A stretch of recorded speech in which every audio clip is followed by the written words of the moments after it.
nibia. Time your best start no anopa 8 o'clock. The pacho sign for number nibio. Umadia for number nibio. Number no ebiem 0244 47 4093. Umadia for number no 0244 47 4093.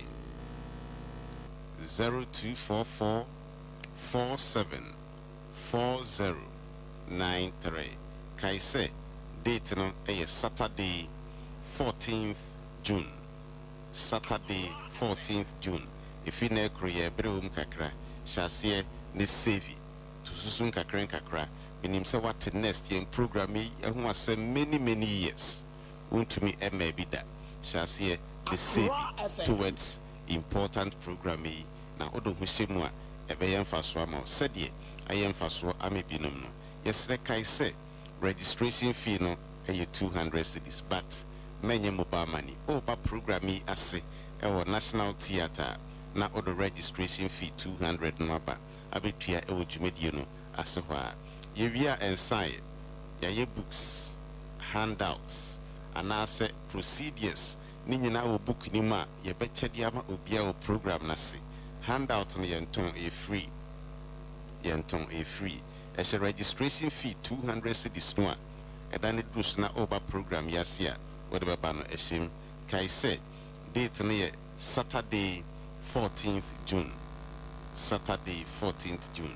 Ye be science wa kire baby a omo eba program yi ebinya raw materials ni nyina ebiato said the program no echi no obi person de na djuma akope raw materials ni bi na ode ahye na djuma ase chemicals ahodo containers ahodo gallons ahodo kwani afaso label products kwani afaso brand kwani afaso market kwani afaso register djuma aban mu ye be kire we nyina ewo National Theatre ebia utieme wapa djuma che unye bi nye ya workshop ibrebi ebia utieme sebe oye djuma opa djuma bia kan de oye ho brebi enema ye kire nyina opportunities a odo hwehemu a ebetumi aboa pa emfa ho se obi ni matro emfa ho so obi ni makenkan ebi mpa na sebe wadrum penny fees wako pension upebiribia ye bra workshop bibi na be yenhira kese amabusua ene oman me pa cho sign for number ni bio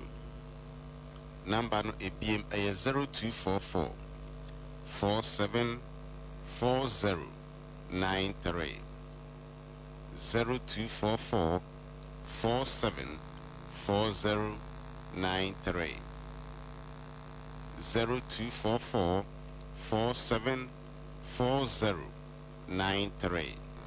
Na yewia ensai ya shada anso ye participation certificate ya edi adanse ye say obi ba program ni ebie na yewia mo bia ye nton ye free and also share registration fee 200 cedis no oba National Theatre odo ba no emu kai say program ke si ebekoso ewo National Theatre ewakra enye yira kwan kra eho ene dwumedi ebekoso yewia ya shada ye videos on enyuma ye be kire nyina ene atwa to pen drive so a pen drive no ba National Theatre na opebia opa obetimi ato pen drive ni bi ede akofie ukofia na ohwe video no ewo phone so TV set so or laptop so na kai okwane a ye fa so kire enyuma nyina be ma dwumedie ensan honko enim so at next who as many years in fear bebre untimi ma bi da but we die fa ho hyemu bi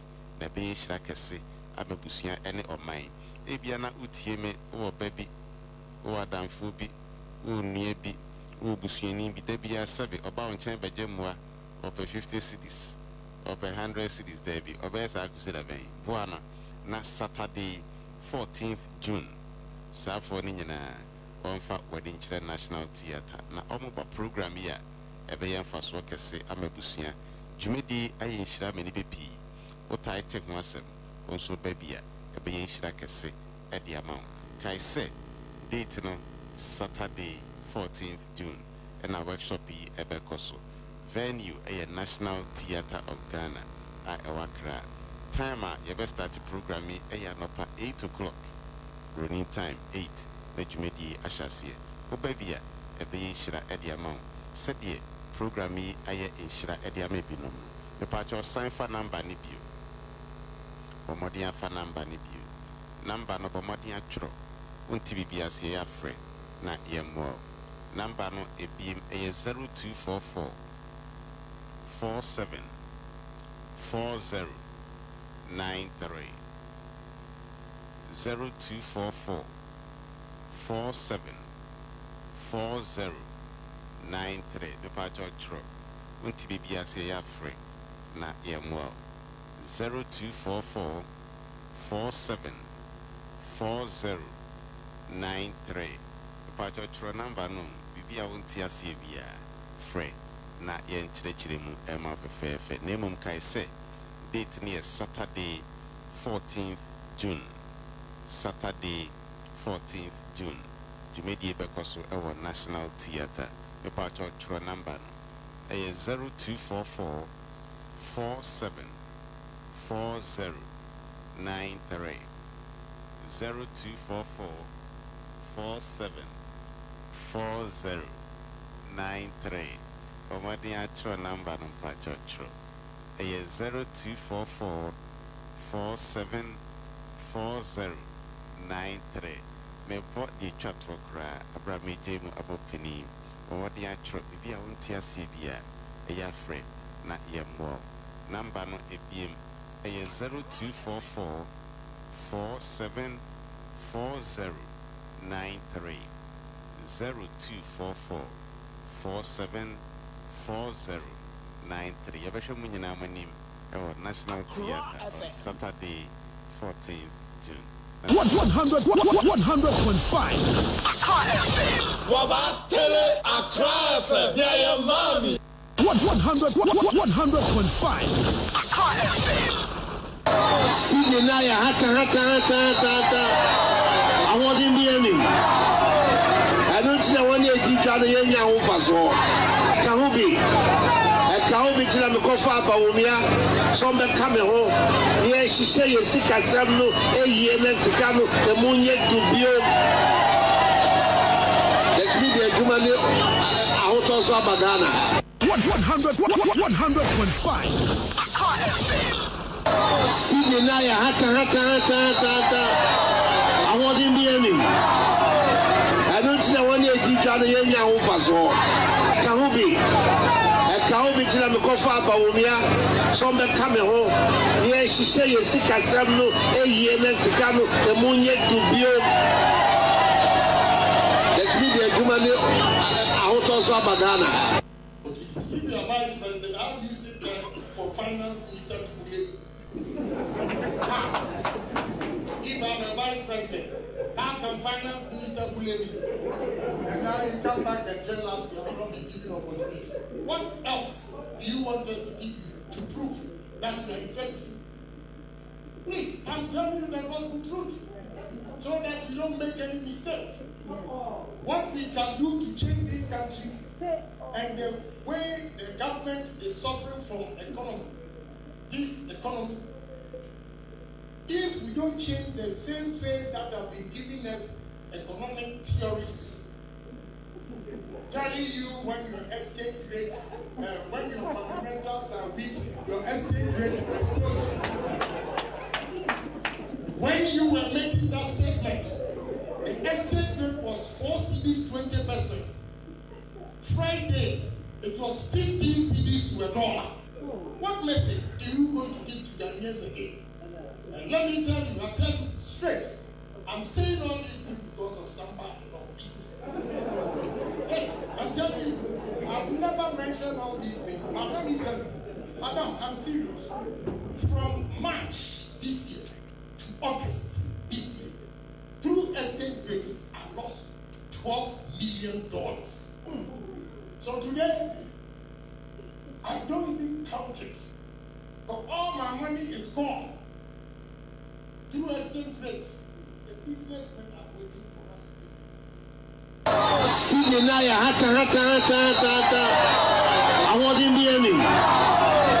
I don't see one year teacher twa no yenya ho faso ka ho bi tina me kofa ba womia so be ka me ho ye hihye ye sika sam no eyie na sika no e munye dubio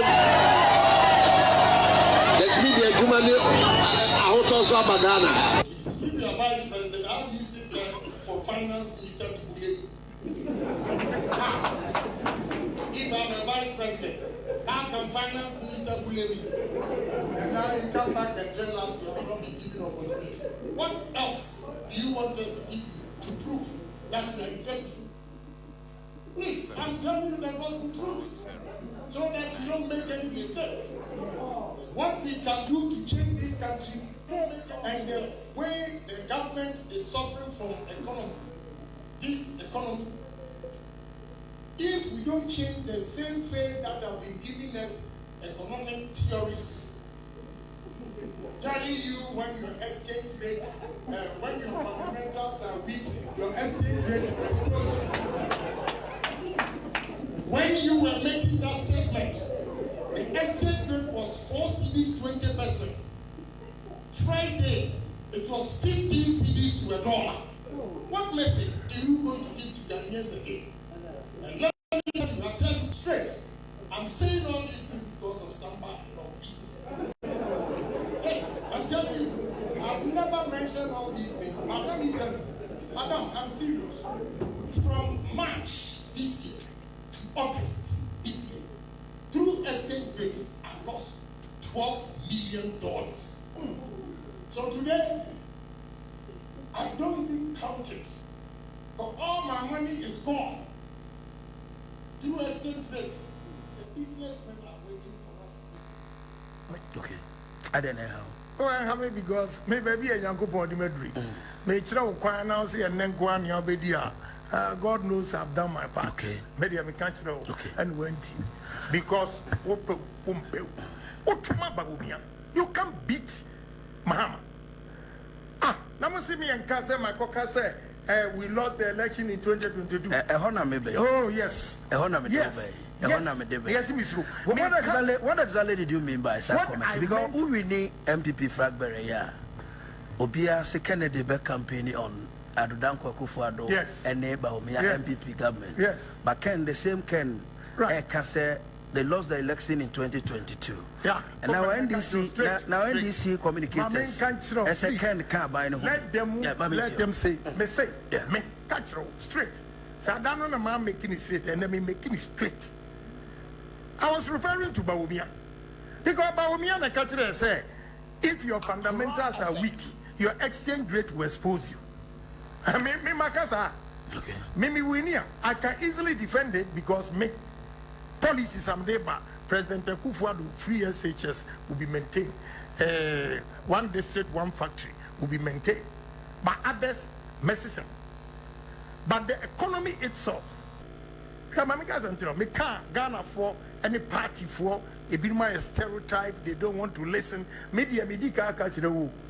Nessa we a delegate now ubi ebe convince wa. Now I'm guys until Obanyini. Now say Maminka.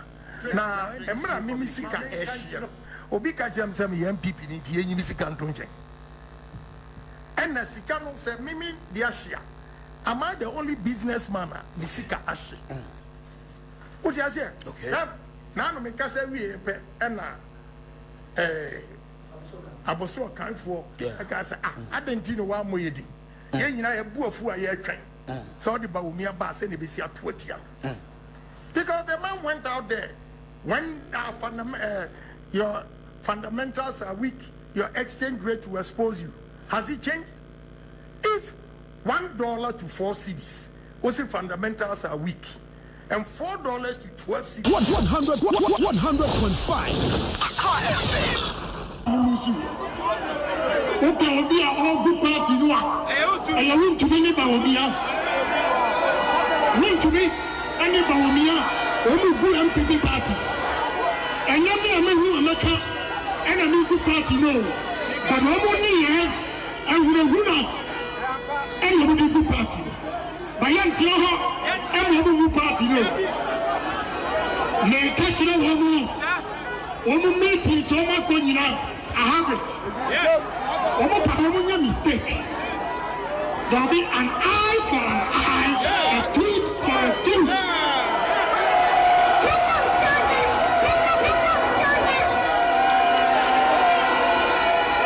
Let's see, you're anti-currency. Whether you like it or not. Trouble. To make a children, you could say, why is ceremony to young man? Why is ceremony to young man? Now, what do you are Kenya? Who Pharisees because we are Kenya? We are Christiania. Who Pharisees because we are Christiania? Men come Muslims who want some, it is said, on one of your Muslim community, you will go to jail. You will go to jail. It is a new man, my young man,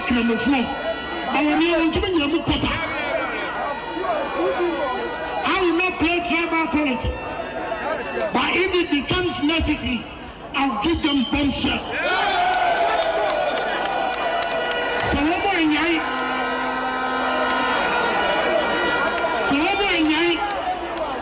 now we play religious stuff, we play tribal card, number one bombshell.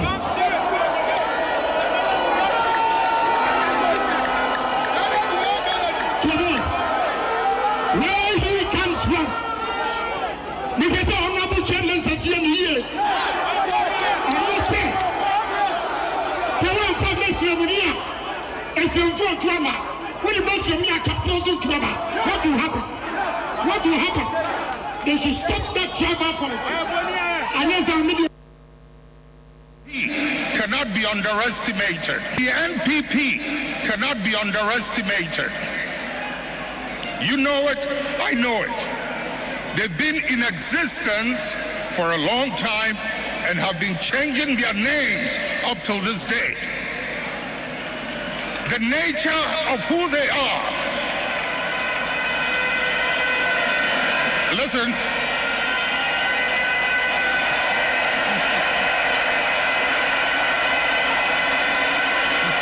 Munjir. The nature of who they are, what they are, where they've come from, is something they are happy with, and they will be there for a long time.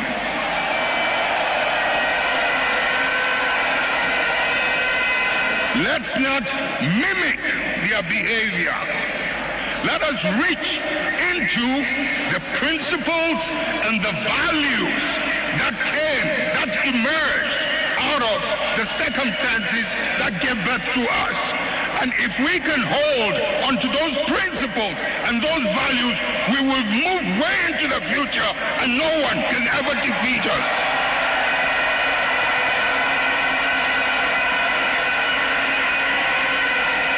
We will ride and override any obstacle as we did in the past.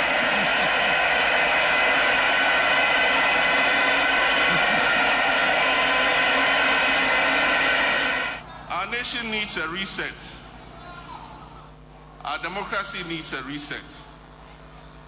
Our economy needs a reset. Our governance needs a reset. Our nation needs a reset. Our democracy needs a reset. Our economy needs a reset. Our governance needs a reset. Our nation needs a reset. Our democracy needs a reset. Our economy needs a reset. Our governance needs a reset.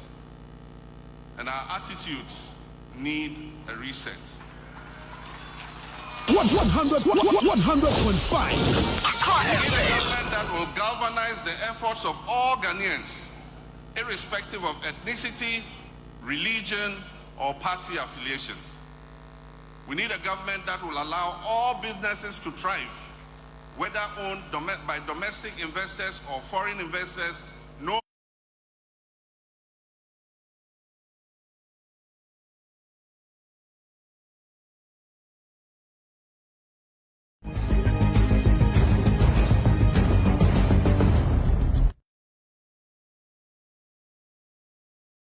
for business again.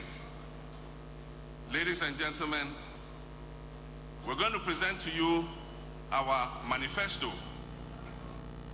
We need a leadership that will crack the ship when its own appointees go down the wrong track.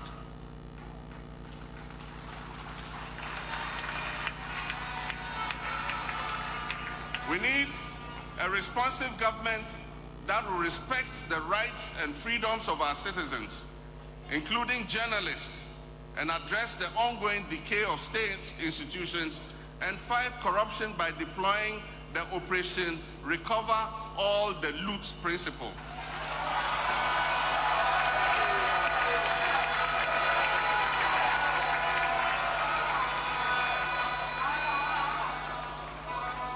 Operation Recover All the Loot strategy, and that is ORAL. Ladies and gentlemen, today we're presenting to you a manifesto that will help take back your future, take the future of Ghana back into the hands of the Ghanaian people.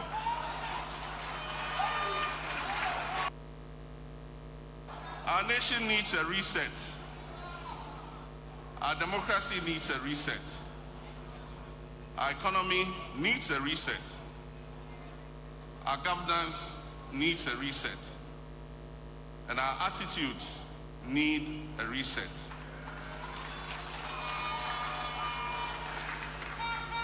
We need a government that will galvanize the efforts of all Ghanaians, irrespective of ethnicity, religion, or party affiliation. We need a government that will allow all businesses to thrive, whether owned by domestic investors or foreign investors, no matter their ethnic, religious, or partisan colors of its owner. We need to make a change that will usher in a government that is responsible and accountable. We need to open up this country for business again. Ladies and gentlemen, we're going to present to you our manifesto. We need a leadership that will crack the ship when its own appointees go down the wrong track.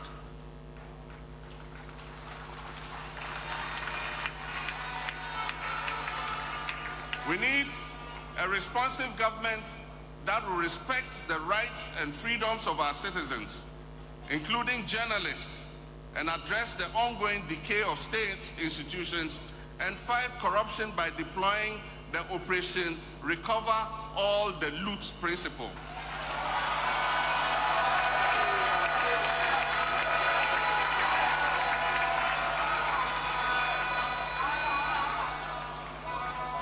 Operation Recover All the Loot strategy, and that is ORAL. Ladies and gentlemen, today we're presenting to you a manifesto that will help take back your future, take the future of Ghana back into the hands of the Ghanaian people. I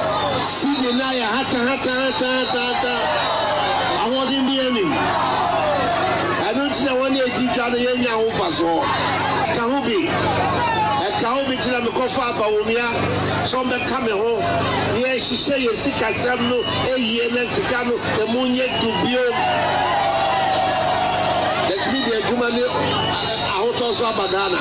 Dr. Baumia once said, but if the fundamentals are weak, the exchange rate will expose you.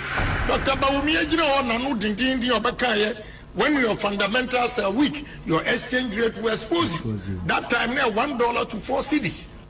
And today, 11.5.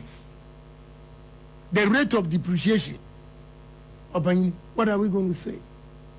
$1 India, a Turkish near Medinica, ewo dosa or the bremi. And me money deposit. Not dollar, no. 6 cedis to $1. In August 2022, over $100,000. I have the evidence. Between 1,550,000 Ghana cedis, meaning the dollar was 15 cedis, 50 pesos. Where were the strategies? 100.5. Accra FM. I'll bet you $100,000. I have the evidence. Between 1,550,000 Ghana cedis, meaning the dollar was 15 cedis, 50 pesos. Where were the strategies?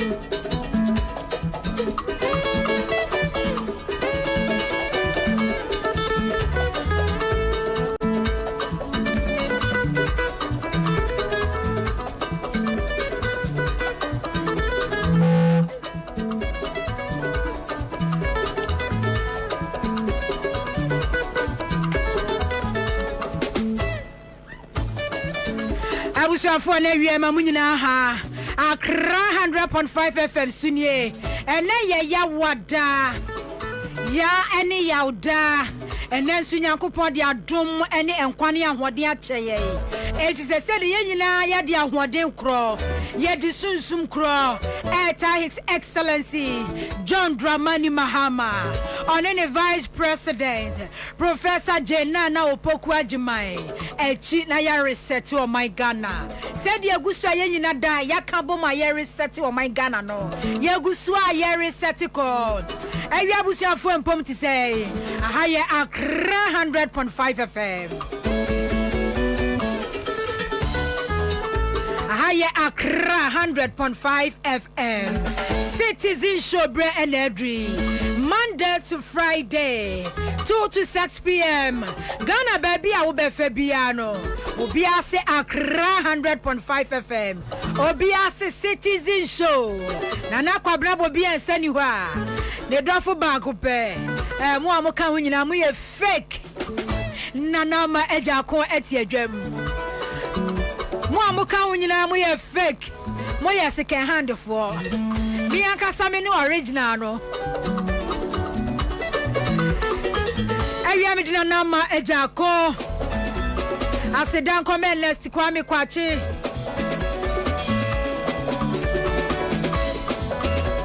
executive producer Citizen Show Paite Samuel Melo Adarumentini ya streaming live on Facebook Every Facebook no swa efe Enche CTV Ghana's #1 television station CTV Aya monso mame why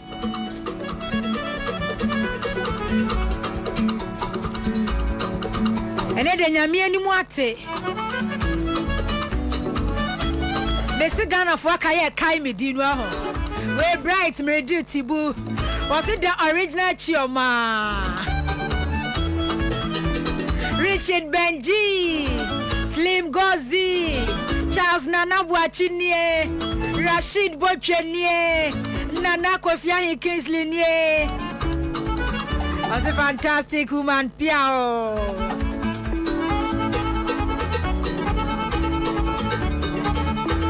God bless nie.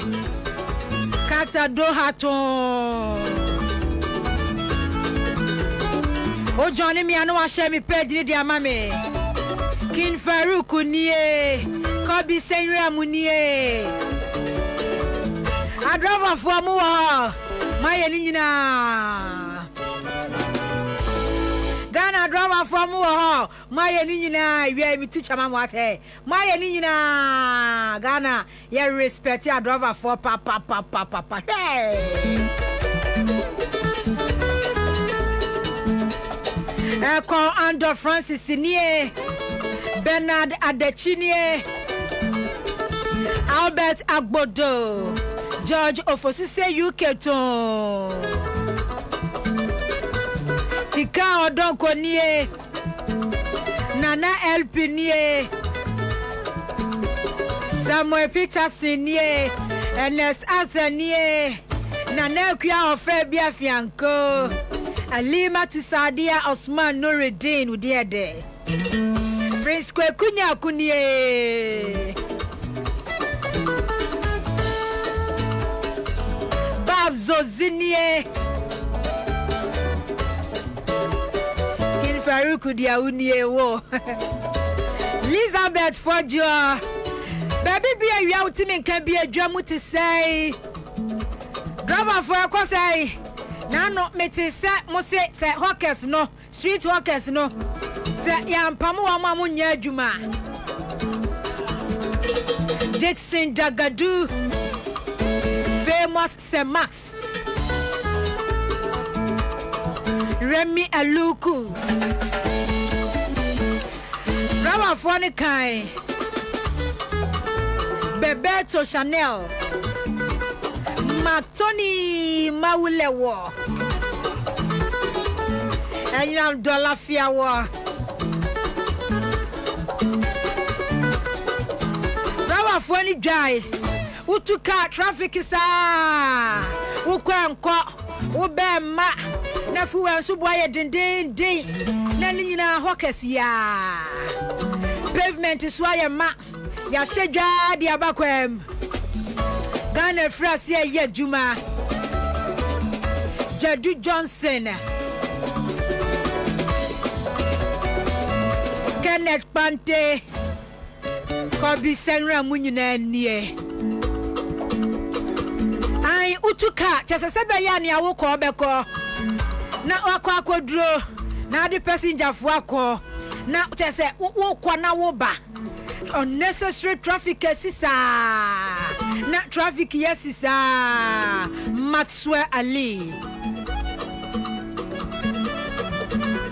Drew kunna ma tese utuka akra na wani kura mi se mi tuwe mi kwa kra me fa kanko na yin na de ka efa o seti to Abrempo Amizu de Love.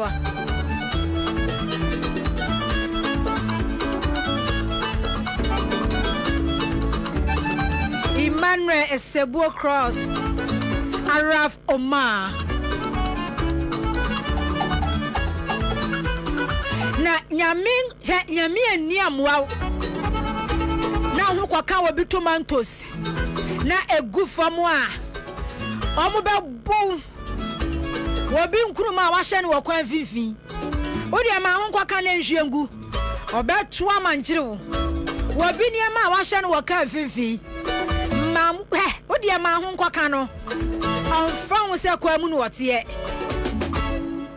Steve Chico kwa Geoffrey Agbe mu nyina ma join me mini production team no akabo ma awia ye adwuma ha na tete awia George Battles fee mu nyina mpacho mu join me am share Facebook page no na momfa emame me say adrover for bre papa me tuanu mi se me kwa akra me ntimi fa kanko me fa trotro eh na ye na odi ka efa efse se de akra dem oh edem Accra Demsa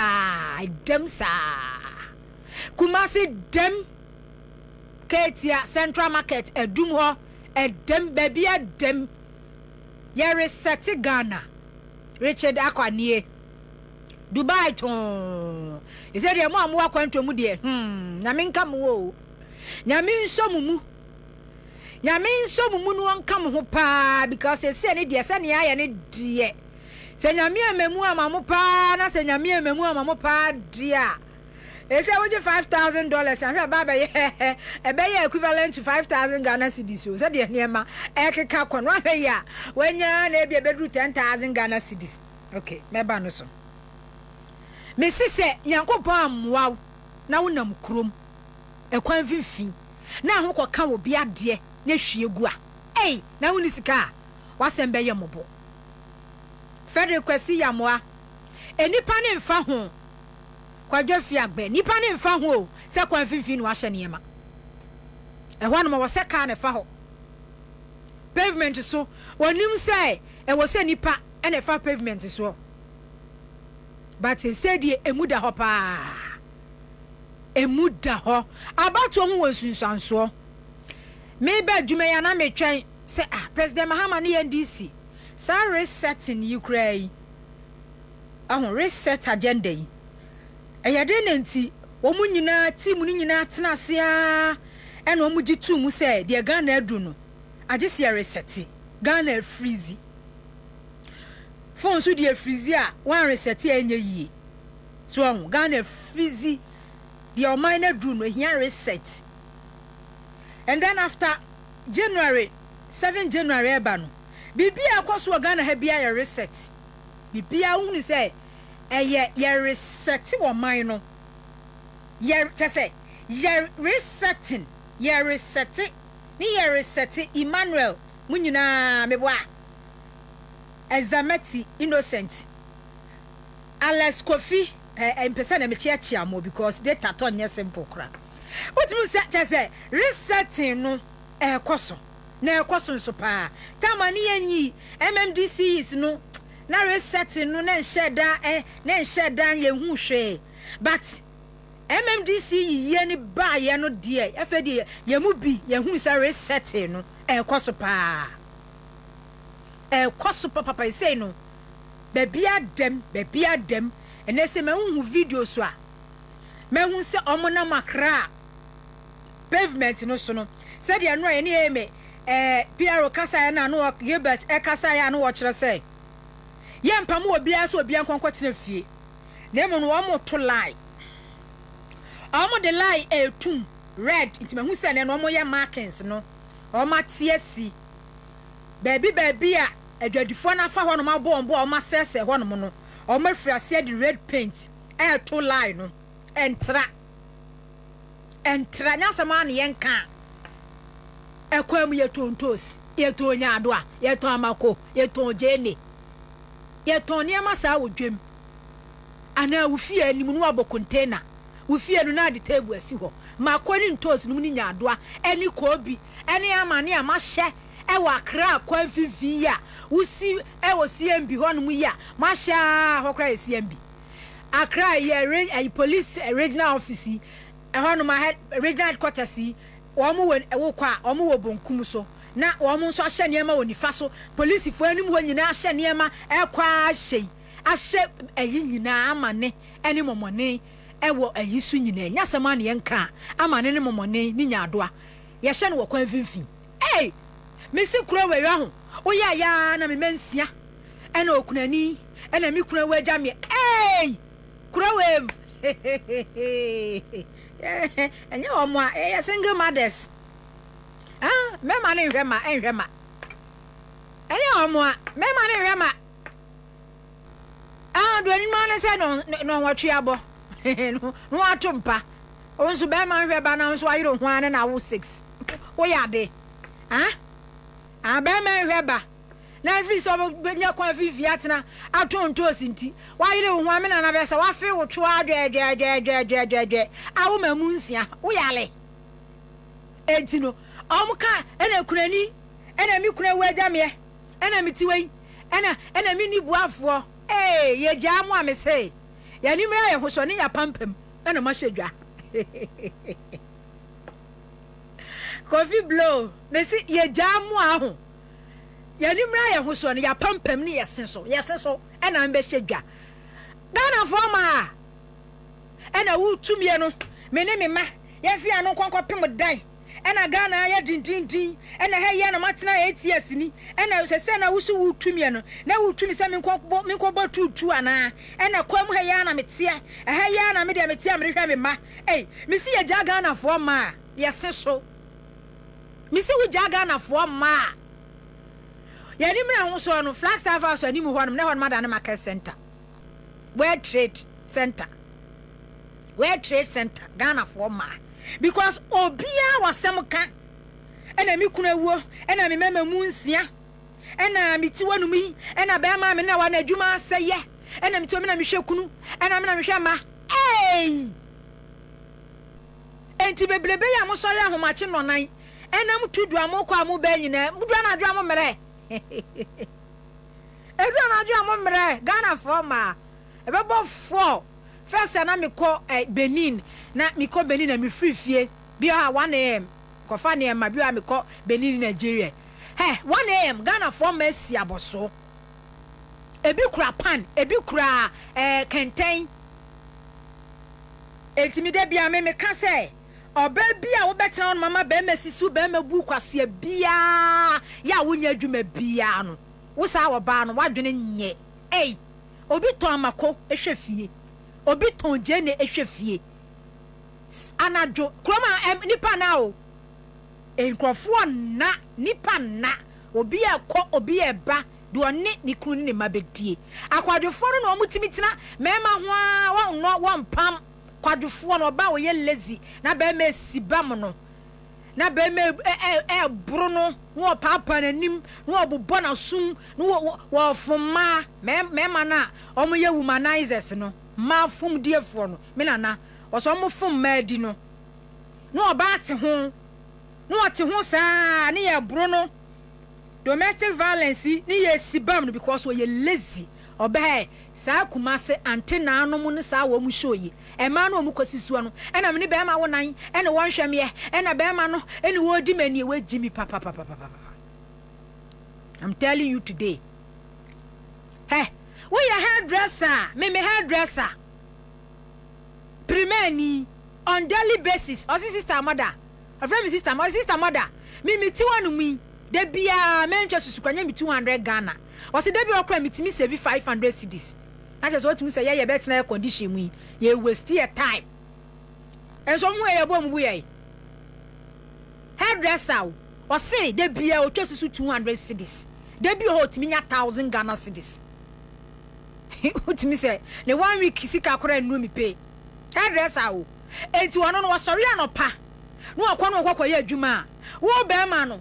Wokọ manfodi a ofa ho bai ai se wokọ solome a opon kofi a wabre wada woni adaje de okogina ado medwam eton mako eton nyadoa anopa wabo mo atietie mu apantena wakọ aba edu anwumre no nsia na wadi ni dwa kakra na akọ no aduane a be ma no ofa ho no anyamra kwante na akọ ho ahwan chese mi kuro mu kumasifo ni nkurase ye bia kra de du ba bia me dwedwedwe na menti ase enkurase ye bia e wo bra wo na edu wo nsadu wa pampa mu wo ho yade mu bu wungu de wo wa hode na no me ko me eyi lady you pam me niam ho ababa wa bia betena TV no so me ni ko mi webi because ye nkurase sem ya wase wo 29 years wo hwe na aso wo 72 na wani be mate ho ensu ye de be ma na ye no ono won pam onye hwe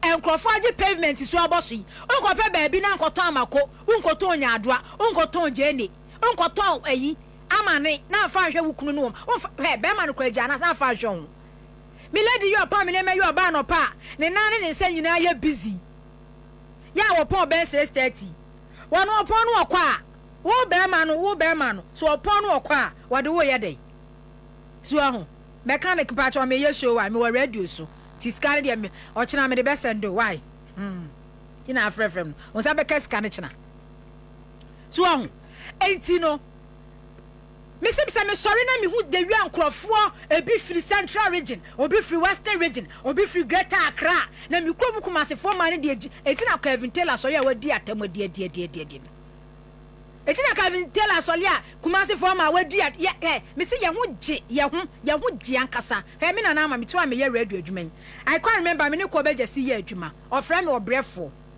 sabre me sorry efa ka ko Benin me a return January me kwa me na me free 1 a.m.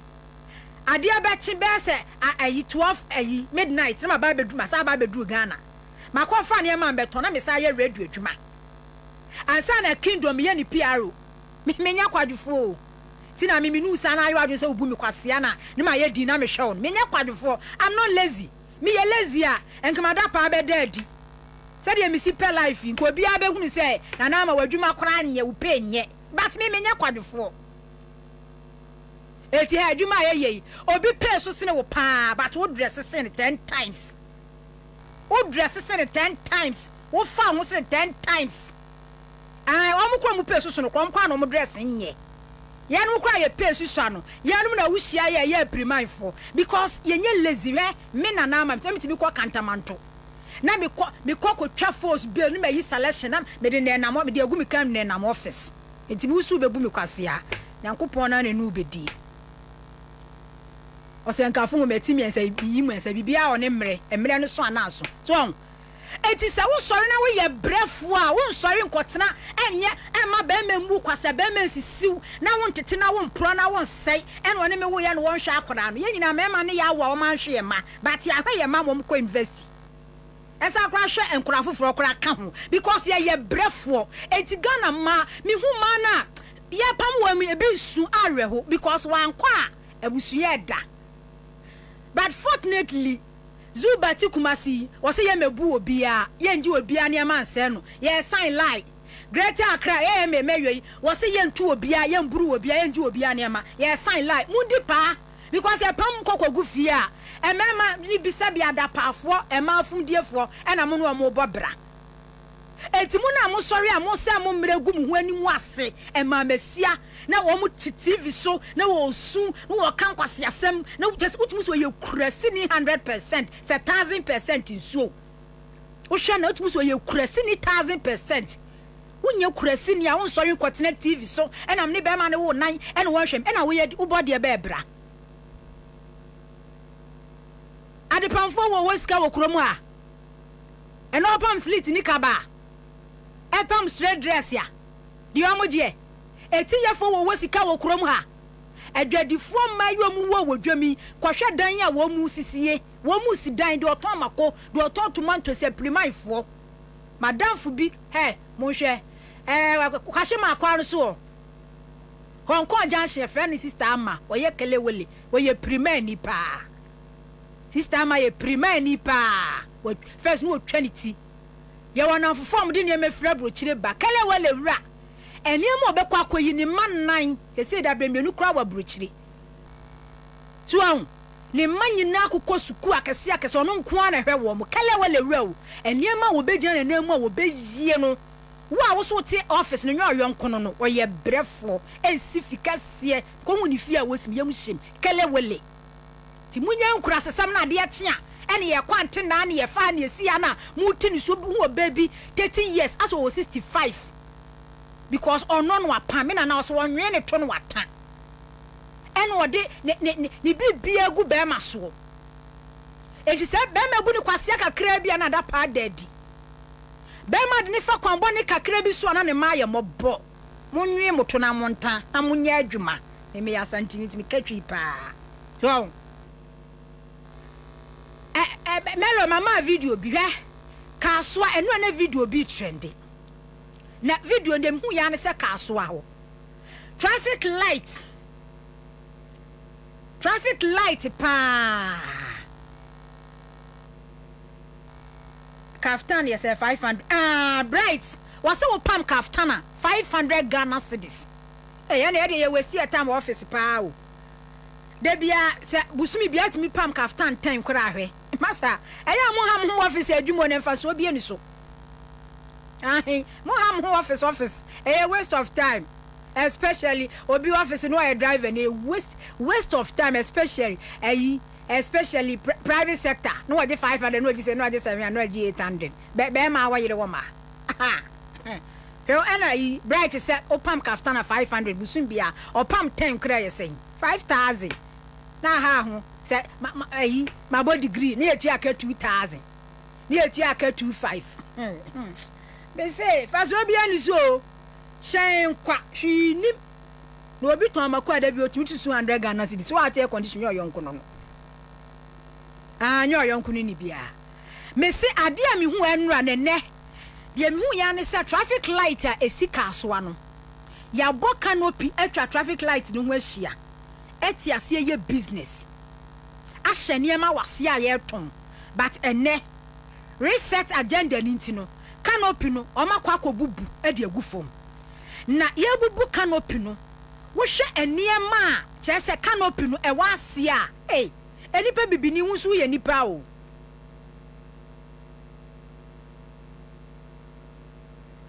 so enipa bibini Ahmed Baba I said that is how they have been programmed to think in the name of marriage. Oh yeah. No or the ring so come kwa ni ahokyere nkoa. Come ni ahokyere nkoa.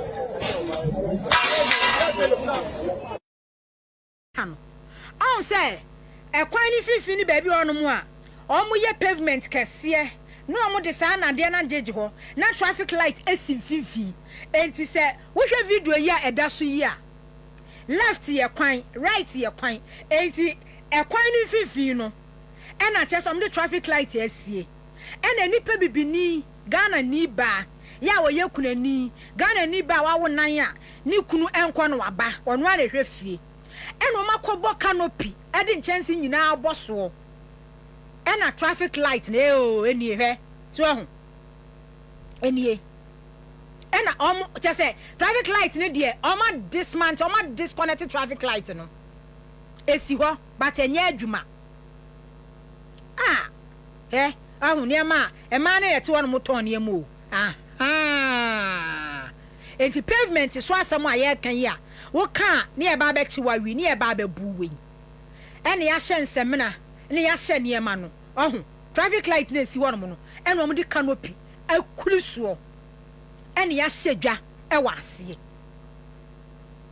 se wo kwa kasa esi a ena wo pam ye no kurani ba ma wunsia mi kuna wu agya me ena me manum ena ba ma nhwe me Ghana for ma se ya hwe suo ho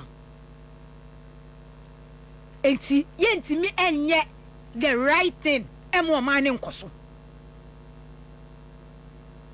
ni nyina ye leadership crisis aya na ye ka no se nye change of government na ba ya enka traffic light no wey 8 years ni no ye kwiri so enie this is the video and that's on where traffic light yeah what say ye adwuma and it's a traffic light na enye adwuma no na kire say traffic ebesi wo ho saa enti ka so akuro no mu no asa wo so de enso ye traffic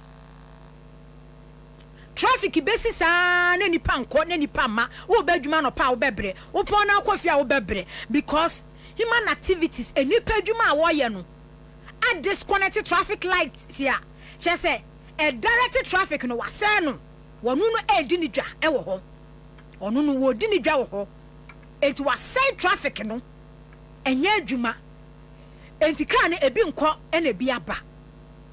This is Ghana for you.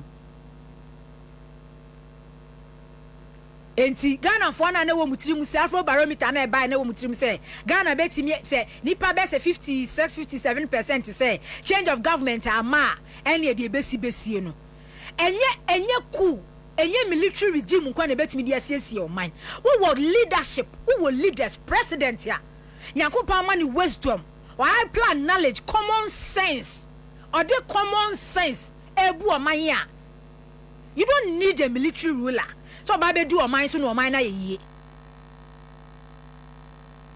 unya soja ban Ibrahim Traore unya ni ja ban unya Meli aban de wuhia eye President John Dramani Mahama president ya oda awodwen enema we kwaso wo Ghana ha sei no MPP for omo no ma ye biza omo bo amukro no so some of these things no na emfa wo mo ho sansa omo no ma ye biza omo bokro no se o man ni be develop o man ni be ye yie no eno no na eye wo mo third secondary matter na no kranka wo mamamuo eno wo mabrabo ho because ye hu ne ma wo Ghana ha no wo bisa se enti sa o man we a country called Ghana le we movie a country called Ghana sa wo man we ne ye wo mpanifo an wo mudi so near ministers, you more responsibilities. Near MMC is ya, no more MMDC is ya, no more responsibilities. No more say, ya point to one more, ya to Abama Crophobia, solely say, or man, you know, a minor woman in Tumpon. Because in my idea, near Huno, and your man in say, not ya or minor, a one penny for beer. na omudi oman no so ase no oman ne da ho no mo empty oman ne dampan. There was no leadership na bibia nya adwuma wo Ghana ha sei. How akumsin say wutu senya enti no akoto no sorry ana waje ayi ehwo no maboso no enti no wonim de na ekoso wakaso a meyo de na akoso ekoso won kran ha sei hwe wudru kwame nkoma circle sabe ho no makoda ne ayi junkies abodamfo asetena mu wo yi circle Dubai ya President Mohammed si yi asie pa wudru ho a bola ne ya hye ewo dru na eni party ho baby a ya hye bola no eni pa hyedwa overhead na sen eni pa hyedwa bola nche eni pa hyedwa ena ho no mada no junkies atena ye ena ho ya basa tantantan as if said there was no leadership ni any regional minister ni any AMA mayor ewo krom ha sei de ye gina so aye to abade ma wo mo no na no enye wo ma agenda na wo mo no ma agenda ni ye different ade na wo mu tirim no na e differ from there Ghana fo ye hu ya ye de kwa to abade ma wo mo no na no enka wo ma dwendwen ho na wo ma dwendwen ni se omo de omo ba oman no kro no boso omo bebo oman no kro no enti nuana na wo mo ebo Nano mehu Kumase Zuba was started the prisoners Kumase Central Prison for no was started Edwomo air clinic Kumase Zuba a started Edwomo air clinic Kumase Omo krano hit ni kwa mushemne ya no mkro ma bre Omo gu prison bebre why congested Oma bre it is on daily basis and I say be a week biano. You want to pay about 3 times. I'm running shift. Never from bra be clean be form be clean. For I'm brand be clean. I'm qua pe 50 be my woman. Circle any to do no. Baby I hear woman no.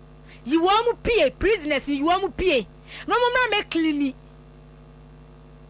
Gutters no more team. No more clean. Omo ye adwuma ni wie a mumpe kakra na mumfa mema wo no mumfa nko instead say be time sika dia ma zoom lion kwa no obu nkrofo ma kwase a Ghana de ye no nipa bi free say kwase abuo na no bebu nkrofo saa zoom lion edi ni kan omo ma kan so ne to aso saa Kumase edum business at gatem business gatem ewo Kumase edum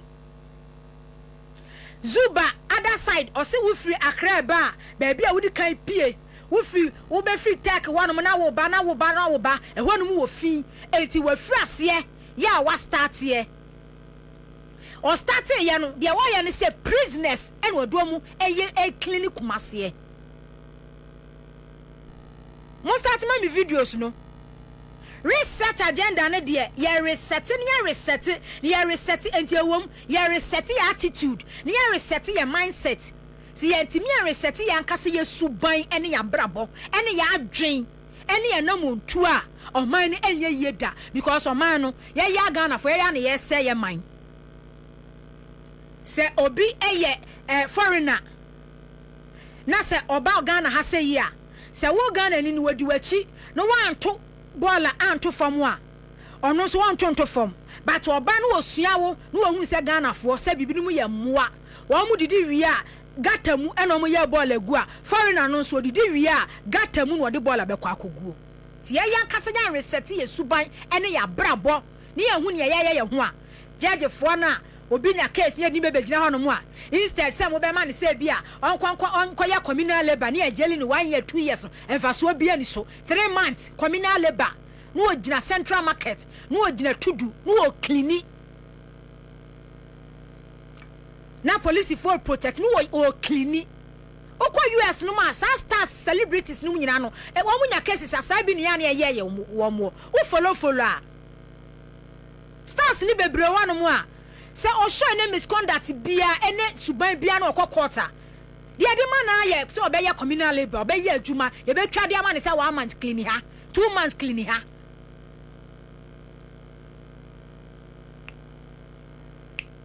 nano a Greek minister baha was a prisoners ye di binu ba be yemfuo omu be di bi ye be ton bi enti ya start e di cleaners ye cleaning e wo Kumasi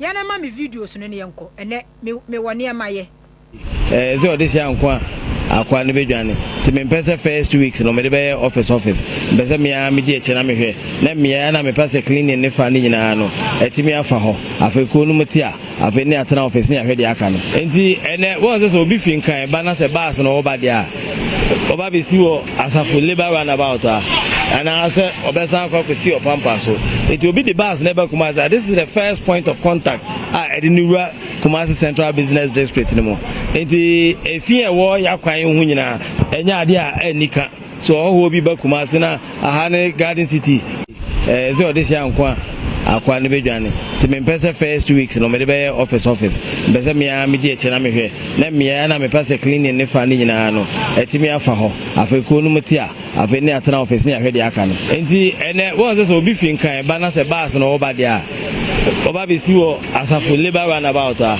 ana se obesa akwa ko si opampa so enti obi the bus never come as this is the first point of contact Edinura Kumasi Central Business District ni mo enti efi ewo yakwan hu nyina enya ade a enika so oho bi ba Kumasi na aha ne Garden City of West Africa na yakana we nye garden de enie enti ye yifi no e de afi a ye pese ya attract investment na ebetime attract investment a just ekoni dimu eti se ye so mu se o ye fi e wo kwan ho a eni kwa so fa emra no e wo ho ye do be fa e ba kwan no so environment officer so e sha ase e ma nkata e ma woni e won fie e wo akwan titiu inshae so de nyame e de ba kieme asatiri town ene mia e de chems no mia ni nyina especially areas a e fa Kumasi airport ene baby a ekopie sante hini atra ye mehia ahemfie bia wa wudan ho afu bia ye maokrata ne ama na siesie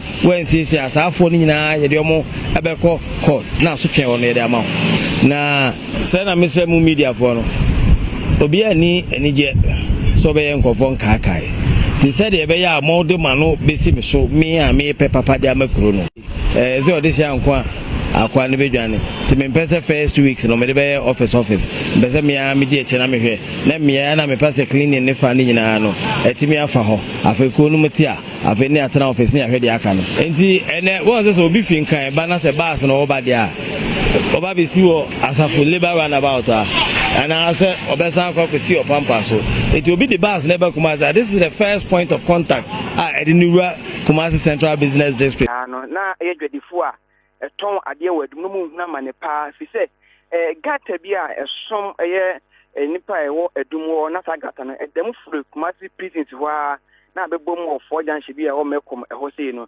na be na otwini na ensuo no gata no esie ensuo bi toy na twen abo bebu gata no mu na esie no ntuma pefra 8 years MPP stronghold one original minister we obetu fu a kire u say ya Simo Semensa ono nko so de Samo Semensa ohun hwe enie videos ni neguso no enie enti ye frase a ye di prison for e clean o manim ye nkotwa sika sese kura me se zoom lion no kura sika no kura no watum e de kosoro more than 1000 we so obeti o mo kase 450 460 President Mahama say cabinet emitia wa mo hwe say MMDC various MMDC assemblies na nkasa no ye de be mom no mo be ye adwuma no etike me meyo we frase ya start task force wom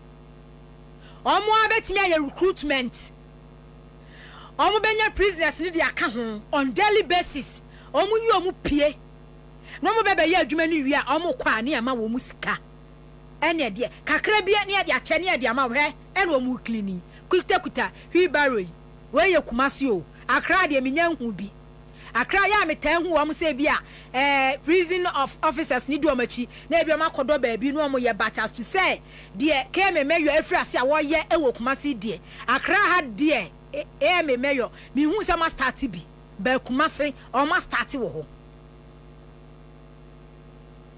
say ya twas say na yetimi e maintain saade we say ya omani beye ye because some of us ni ye hu adwuma Zoom live na matese nkrofo bi etete radio ni TV su ka say aban ya hwe ye na Zoom live your contract odidi agora enwura ebe mene Ghana Zoom live your adwuma kra enwura mene Ghana ye bola Ghana bon Ghana ye Zoom live your adwuma wo ye bola na wo tire ye gold because aside say enkrofo ma eyen kwase adwuma tuom ka 250 cedis on monthly basis no bola na o ma boa no Zoom lion emu rubber nyina e wadoade ye rubber o mo piki nyina wadoade ye bola no ada bola no so no eno so de ye fertilizer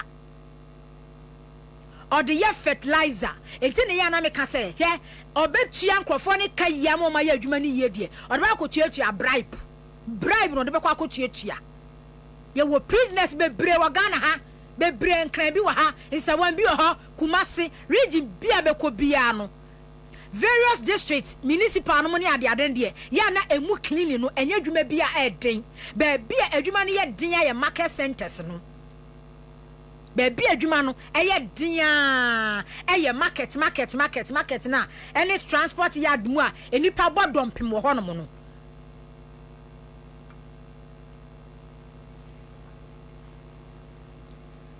enye dwuma bia eden ya assemblies entimi nye enye dwuma bia ehu wo mu kutakuta sa tricycle no wheelbarrow no wo mu ya dwuma wia no masesa no mu de agum me na me busuani bia ni hono mu a Zoom la ya dwuma se wo kwa akoye clean wo kwa akoye bida onye utia nka 500 kra wonye entimi meti an ma meti ya se enu Zoom la ya dwuma se begu sengu emfa me ho ba de enti aye mu bi yani abre ye kwase ebuo ya adwuma wiafo buo mu workers wo Ghana ha kwase ebuo ya adwuma wiafo ebuo mu workers e wo Ghana ha ya no mu free se o manya nipa agimifo no mo do mo ye adwuma sa na Zoom lanyo afa Zoom lanyo workers sweepers ne sa na wafa wo mu ti wanya nkwase afo no do mo ye emfunu mu nyuma ento bola na wo mu tuo no emu rubber e wodo de ye emu nwura na nkasa wasanso de fertilizer aba beton wo tua kwabrane ma mi bi ka 250 Ghana cedis prison officers wo ho wo mo betimi afankrofo na pia ba be clinic reset agenda se enu ntina Ghana cedi ni eye no because unnecessary expenditure no ye kati nwura ni nyina agu enwura na wa system ni mu no a enti ema Ghana cedi ase no ye kati that unnecessary expenditure ni nyina de free na se betime etua obi ka 250 Ghana cedis ama na clean ase nwura ma na ye dia eye de ne hokoma obi ehu 850 esa akra ka se ayi wa review e de ko more than 1000 wo betua ka 450 Ghana cedis now aka we ye managerial de ndie we ye de be ndie be eya afa bribe wo tua de ma parliament committee ni politicians no eno de won twere nshem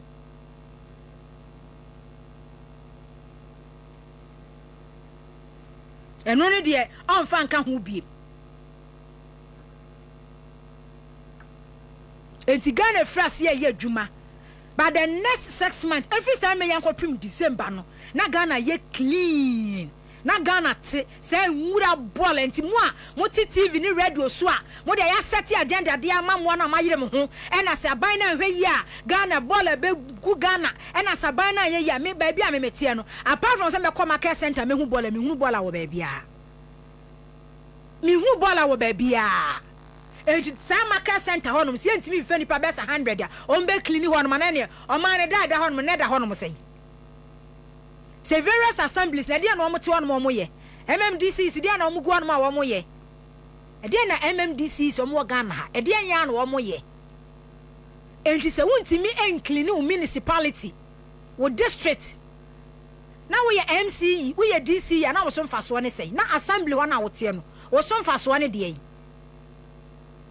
wo ye AM mayor na sa ye de Greater Accra ha say ha yi kakra yi ha ka ye Greater Accra mo kwa msi Greater Accra ye de ha ya amount metropolitan ya hye wonsa na se wuntimi enclean mu a na wo adwuma na wo so ye AM mayor na wo so mfa so de den na se mu aye ball mu aye fia na wo so mfa so ne say when your position say wo dey beje bribe wo dey bepe hu wo dey benya sika enti na make say 8 years omo aye hu wo mo no they were so irresponsible, they were useless.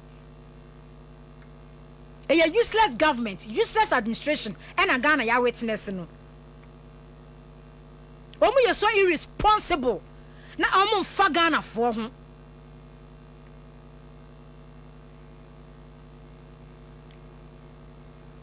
no omo ndwene Ghana mpuntuo ho because say wo dwene wo man ne ho a wo nya wo man sei wo destroy wo man sei. GPLTU for me who new list omo de aba omo se o mate transport fare so e better key effect weekend di o man na yetimu no me say edu ba bia driver for de ya na yetimi wo mo pa apart from drivers yetimi wo yetimi obi abi guta members keke kansem ene ne mo makofa aba o mu ntimi ntiso sankrofo wei 2021 2022 2023 2022 mu anopa okoto ade na ye 10 cedis a se dollar ye 15.5 out on 10 cedis awia 12 se dollar ye 15.6 a obetum ebedu anwumre se dollar ye 15.8 a obetum the following day se dollar edu 16 a obetum but ene adwadifo ne ka kire Ghana for say omu ntimi ntini e ma no sisi ya ya $10 so after January be ya dollar nam 16 15 ya teswa dollar enam 11 point something but before wa Ghana ha no mo say eniema no omu import ya no mo de buy no omu ntimi nteso enti still omu niema boarding eniema na ya no wa Ghana ha say no still ebi o ma tete so nkakra but e was so wo mote so drastically e was so ye twere dollar ne bomodi adu 10 cedis a mo betene ye be force ma mo matene e ma so se dollar no kakra se dollar e ba be du 10 cedis a ye be force mo betene e ma so yet Ghana ha say within a week mutimi to ade abuo mu be 100% because dollar 16 area edu 16.5 enwumre edu 16.8 obi timi hole ne niema na ode agu ho obi etimi ko shop so akwa ade obi twa ne ho se wo ko baabi akwa bisa aba no onkonko bisa ade na wo mra no na baabi ko no je no wasa atum se dollar kosoro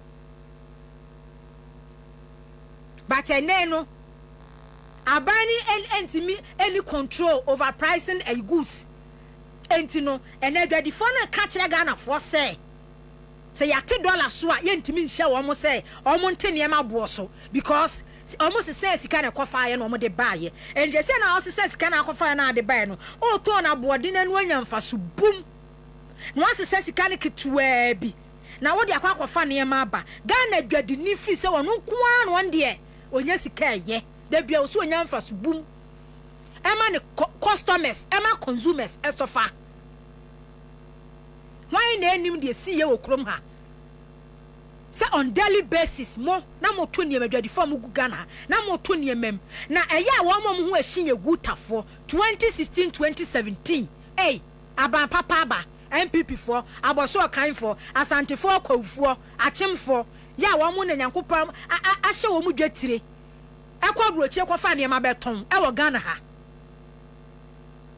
ya tu abawie ya sa be na dollar 4.2 no ehwa na motete mu niema so dollar ebe free president Mills Mahama free 120 pesos ekwa yakod mototo niema bum toto niema mu saa but ya tu abawie ya na Akufo do bom ya ba ya pe na motete mu niema bo so saa bra no gutafo Dr. Ben se kura no nkofo ebisasa wo doctor no nya no we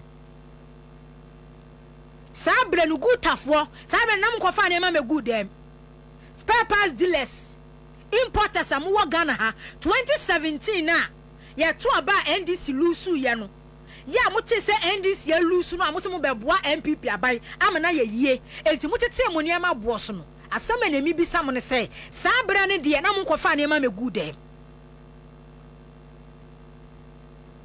na makwafa nneɛma begu dem but adwembɔne political party colors ɛyɛ red ɛyɛ blue ɛyɛ white yɛ efrem ani adwadifo am wɔ Ghana ha atwa ho ntema ɛyɛ ho party ɛkɔ ho na ase asɔre sɛ mo aban aba enti mo tete mo nneɛma so enkran mo te mo nneɛma so kumasefo te wo mo nneɛma so na mo import nneɛma ne de aba ne yɛ di bronya wie se ya ne yɛ be di bronya na mo use 4 cedis 20 pesos e di import nneɛma ba ye na do ba January February dollar aside so mo kwaje dollar bi o mo wi o mo kwaje dollar bi bebegu mu no na makofa nneɛma na baba mo tete so adwembɔne ene me ye MPP ni me ye MPP ni enti me de meboa ma NDC ani magu ase eno nene eye mo saa no enti ne no omo ankasa no ayusu nsam edi defend wo mo ho omo ntimi tete ne ma so because oba kofa ne ma na badada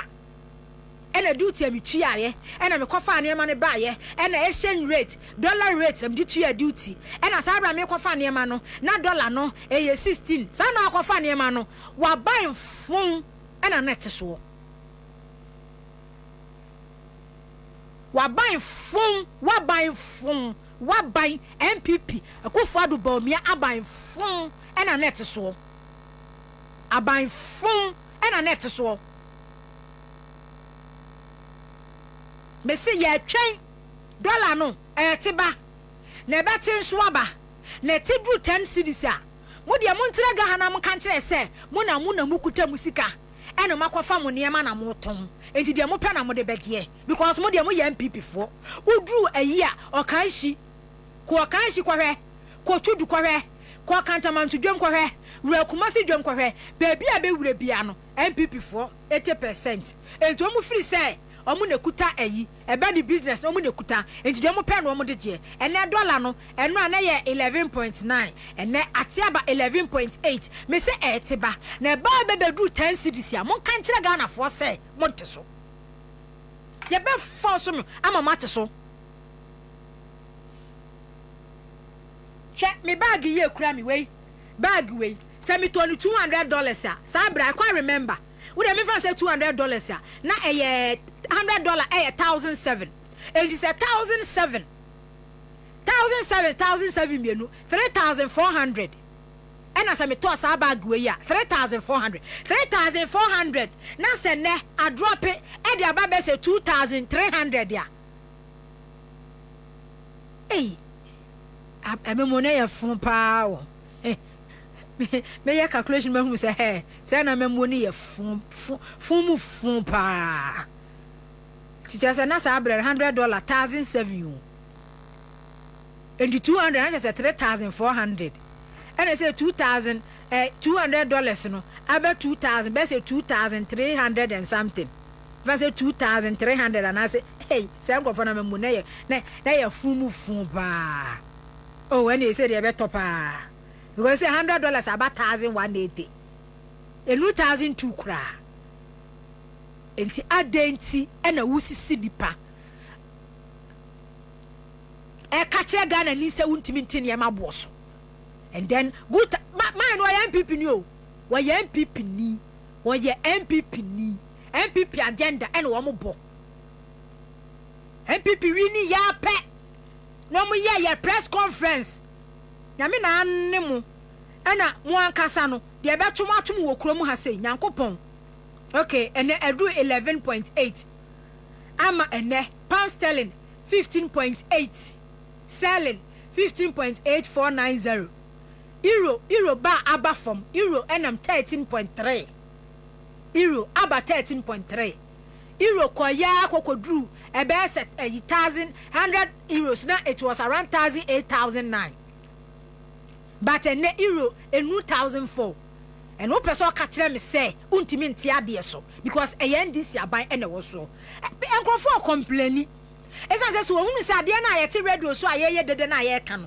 say aban na ebo no homoden exchange rate air drop sidi na appreciate sidi no air hoden air ba so sidi na ahoden ba so by the end of the day ordinary Ghanaian e person wo benefit wo hunu say ade na aye ka no aye adwuma na say yeti work of an yama ba na se sika drop here o fa ade ne 1,007 ade na ba 1,002 a wo se mente so de me de beji anam de beji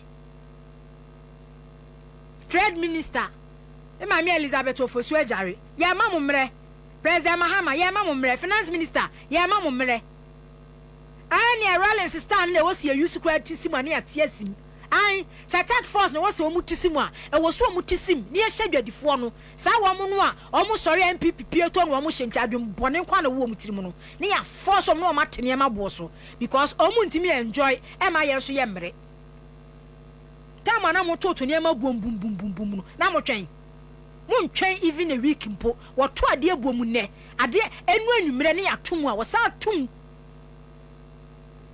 otum omutu niema bum bum bum bum bum bum bum okoto oil okoto ade eniema no kwa ye no Ghana ha kwa na wose ehwe ne sa niema na Unilever no mo ne ada niema na wose ye eno de wose kwan bia so ye hye wo mo ma wo mo teso enema kakasia ba kwa benam 24 enam 24 ni 25 e wose ye teso niema na ye wo Ghana wose ye teso ne ba ye chi abe famaka 4 cities e de akọ 10 cities ne 11 cities afa maka kase 6 cities e de akọ 25 Ghana cities and then the audacity said Dr. Bawumia free say owo position owo moral right so lecture Ghana for about the economy. Dr. Bawumia, you should be the last person, the least and the Ghana economy here kasa Dr. Bawumia be can be because Dr. Bawumia ya jejefo Dr. Bawumia ya Ghana brosam o ya Ghana busuefo munsiu me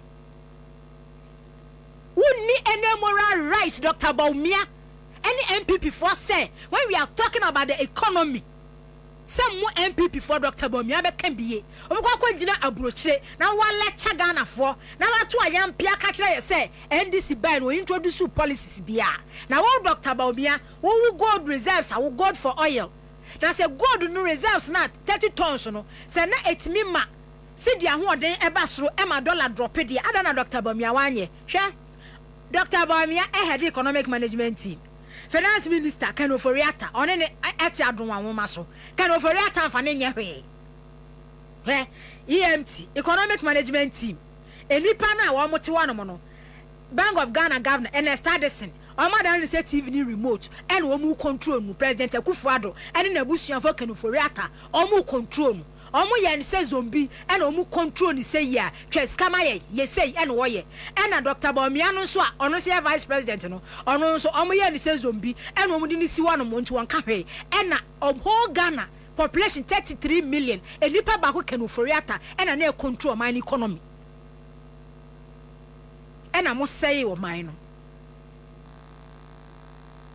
and na Vice President kwade no hododo no efiri so mo ba ye ya okoye o ma ye so be ba wo ma ye hwe nipa mienu adwuma wo mo ye Dr. Siama governor hwe finance minister Dr. Atuforce ne other team members hwe adwuma wo mo ye and then the audacity said Dr. Bawumia e be tu kwan akwakoye akono omo no be frɛ wo Ghana ha apart from MPP for 38% for na omo be frɛ se be lecture wo mo no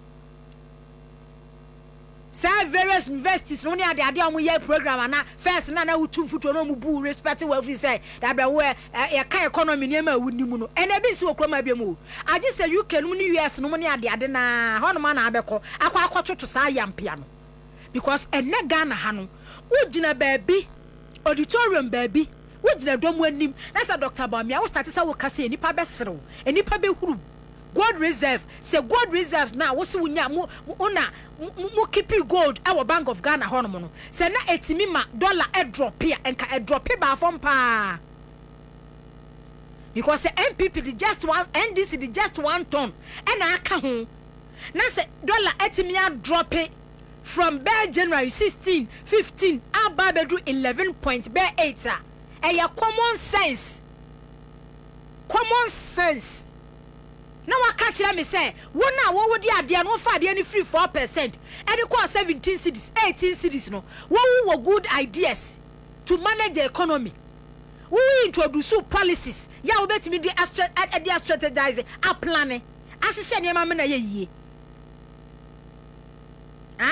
wo no a wo fa no 4 cities no and the koya kokodu 18 cities o pese Ghana ni hu ni say wo de ba ne say chiwe mpo yanya research ni nkeka mom ya ka research ni bom na asa ko kan de ende wutimi ye but e ba ne say ayi ya friend say ya application dia wo lack that sense no ya apply enfanya adwuma dia woni bi Dr. Bawumia woni bi woni any moral right say Dr. Bawumia wo be kasa ba Ghana's economy e wo bra doctor to force mo ye adwuma woni that right ene ma hu sem pipi ni bia post say e de ye bo atofo asen abaso ade ne ye mbo vice president abaso NDC ba ye maintain say economic management team no e ye vice president na e head since NDC ba power no me na ma me maintain say wa mo say economic management team no e ye professor Jena no Pokwadima na e head edi ametie Dr. Atofo asen edi ametie governor Dr. Esiama edi ayati anu no apart from say di mienu wenu minti hwi biem waje wa man destroy wa man na wo na mo abrofo no so ya mo so mu fro bi so na abra me lecture about economy ya mo hu ni pa mo frɛ na na mo hwɛ ni pa ne background where the person is coming from onya opportunity 8 years de wa ya wa man no waje wa man o man ya eka 122 billion Ghana cedis na da ho what do a man can add with 721 billion?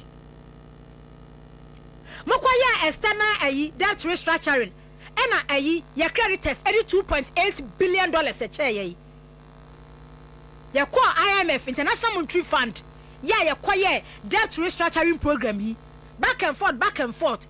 Ena chese yaka 2.8 billion dollars. Ena mo de che 2.8 billion dollars. E be si disum na ke de ka 721 billion Ghana cedis. Enka e close to the wo ho. What pick Ghana inflation?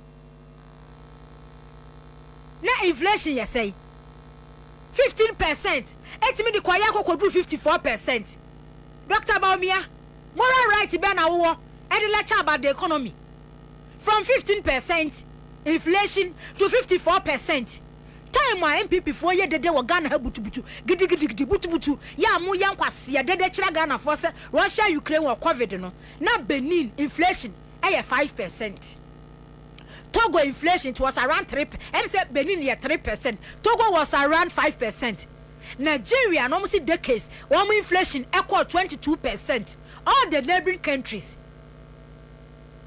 Burkina Faso no na ye single digit no every coast no na inflation no baby ya but more the COVID and Russian Ukraine war yi mu ho ano na inflation and 54%. The audacity sa wo Dr. Bawumia wo beka Ghana wo beka bibia ba Ghana's economy na be kire Ghana ni se Ghana ni agimi na wo policies a we introduce ya ma Ghana eka from 120 billion to 721 billion inflation from 15% to 54% no o pese che se wo na onimu nyansa wo na enimu ade about the economy when it comes say you discuss about economy there Dr. Bawumia you think we are fools?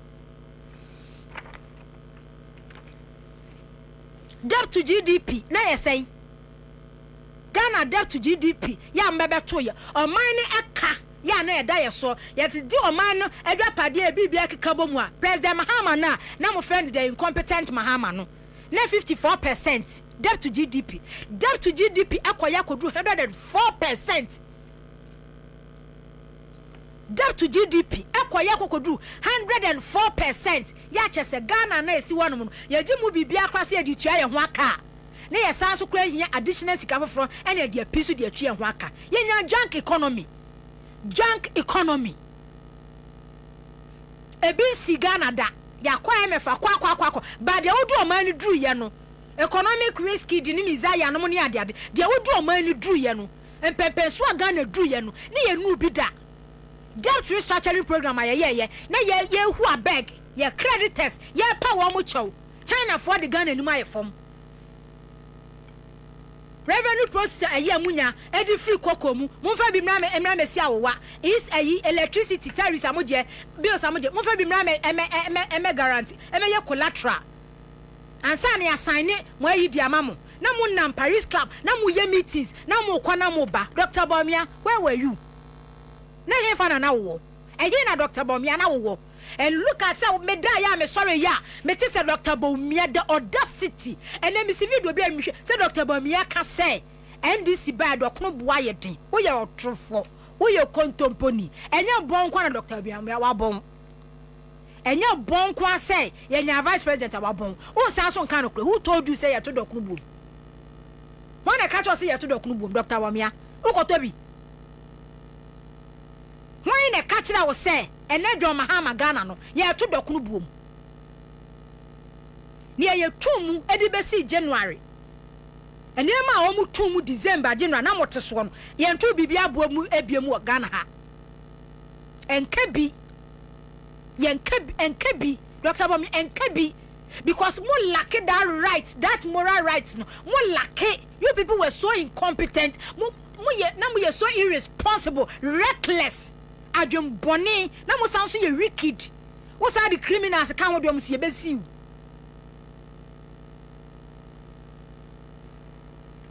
What the criminals can wo dey no besi we say can wicked na sadly so mo say criminals can wo dem say see you. Hwekwan ya wo Dr. Bawumia de Ghana afa so. You were all over and much chile upon amadu to communicators stream say baby I will be a kasa COVID Russia Ukraine war and ka woman lectures no waka say COVID Russia Ukraine war COVID Russia Ukraine war COVID see Ghana na motole President Mahama kwa kan State of the Nations address energy sector mo be to kasa energy sector bunch of criminals and ye to abade mam na mu bedi ye so and am fa ni passe ni pa ye moa na nyankopon aboa na se nipa ni abie ni ya to abane ye tumu a mo sa opposition hono mu eye nkwase dede kire Ghana fo e be se wo Dr. Bawumia me say abrafo no ane MPP for 38% no wo mo na mu benya wo mo aye sa dede ni de akire wo mo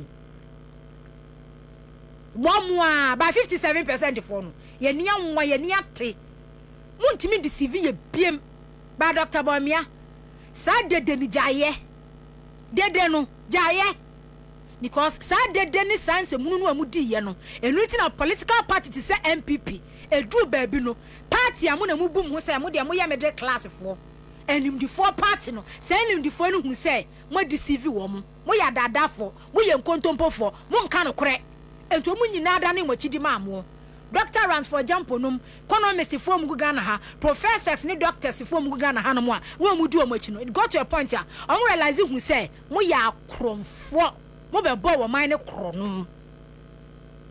Ma me bu man. Mon kan che Dr. Bawumia, say me na me hwei, me si oni any moral right. Si ya kasa ba Ghana economy a na say rush your friend say Trump wo dwuni huei na so one China fo anya opa owia one other countries oni Germany fo anya one hihi fo anya dollar emra 4 cedis me fa ho bai Ghana dwadi ni emfa no ho de woni mu ane se dollar swati de Ghana dwadi ni eni mu ane se dollar eswati eno anu no moreover Russia Ukraine way ejinem na nu ya Russia Ukraine president call Trump way ya Trump ni di see ani a work ya way o dress bas ni dress ya sense to question dress bas ya o mo toto ma anu yi e White House so we dress o de na mo no ma wo mo edibu bobo no a o sole ye ya wo ko yi papa yi wo sole ni din ni ye prekesi mintimi mu entokwa na twa entokwa ni ntwa ye ejinem ubeji o man o first time edian no mo bo John Mahama anado from 2017 Mercy bia John Mahama John so ya mo de John Mahama eh wo so ya mo de John Mahama o mu gu bang kro mo se John Mahama eh bibia ya John Mahama 4 years there from 2017 to 2020 there and John Mahama misi bibia beka wo Ghana ha bia no edin ba ko a MPP fobo kane adumu a John Mahama you know na contract no omo sign in excess na bro so enti na kane ani dundum no na John Mahama omo gu banks ai se nipa bibini ya Ghana for to abama no so ogu banks ne ehia 9 billion Ghana cedis wa good banks amoma na boka 25 billion Ghana cedis was say John Mahama and I say yangunu a John Mahama ye egunu nti John Mahama nti e wosi egunu ye begunu John Mahama 4 years mo bo John Mahama this 4 years John Mahama and 2020 COVID unity and any affair that John Mohammed didn't die. Almost Swiss or almost Swiss to you, almost Swift here, and any also Baswa, almost the Russia Ukraine war.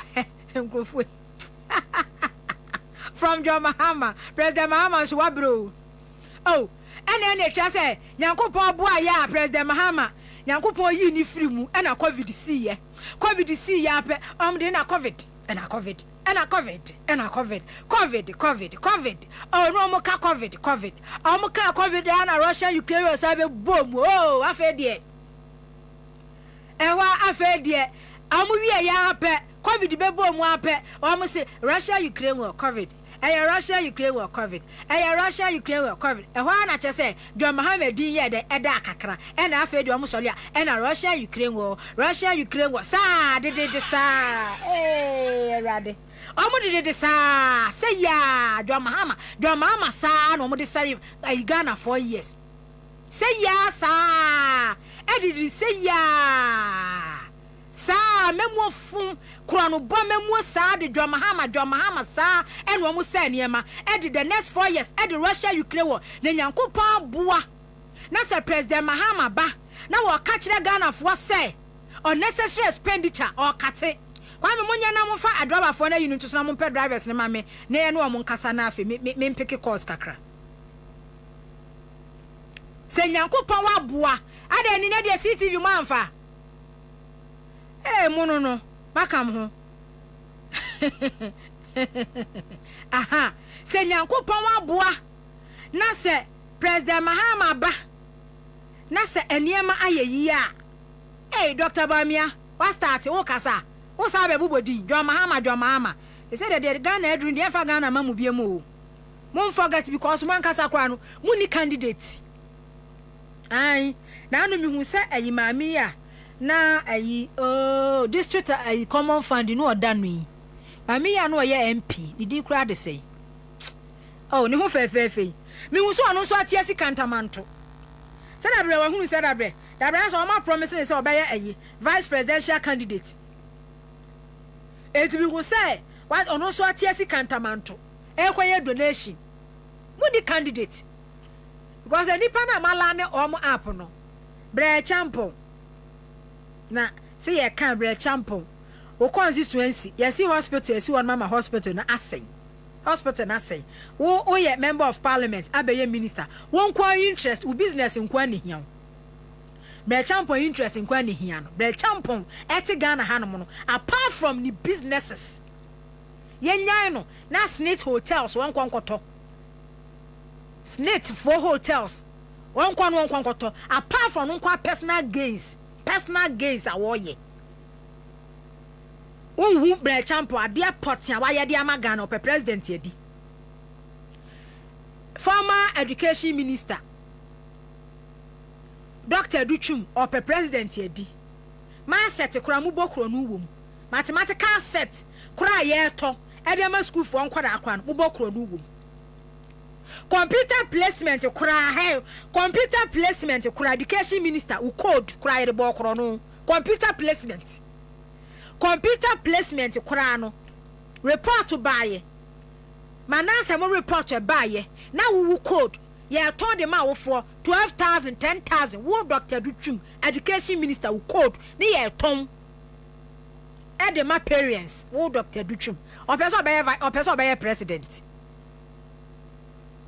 ono di ono so e de Ghana debt to edu no o man Ghana ka edu 700 billion no e so say NDC for President Mahama ye one term ono wakọ one enya your friend say 38% why Ghana next president Dr. Bamiano no I say President Mahama kwa one term afa na NDC eba be presidential candidate and this NDC presidential candidate dia area or your president I wish for me kwana me ne Abbas Ibrahim Moro GPL2 Kasamafo ya hu so omde list bi aba ne yenkodi hu komoda be na take effect percentage na omde betu dwano na ya adwuma na Alhaji awi assalamu alaikum wa alaikum salam bako de yo na me hu se mo di release bi aba efa transport first ehu kire ye mu enhyehyeye no etesei ya no kwa 15% yeah, you are free lorry first so and from Saturday 24th okay 15% that is across board hello not just say car be a truck taxi VIP mu nyina 15% obi ade ba be ye adwuma long distance okay enti me ebe frase ada be Saturday natural Friday Saturday the 24th of May yeah money a driver for no akasa because na drivers di bi eka say fuwe aba from one your friend is spare pass Emma from into omunyi na bi nsu buafu enkita udi akoso ye free Saturday ko ne be ye adwuma enti ase be ye adwuma obi o me kan sa dia ya no kwae well apart from by 18%. Now apart from fuel and other components in bar for spare parts for about other country and more milk among some ama so let's say among man na yeah it's no I see the fuel apart from pay akunta nanka yem ba for as low as 15%. But yet take risk factor to count. Then air risk factor yeah the count.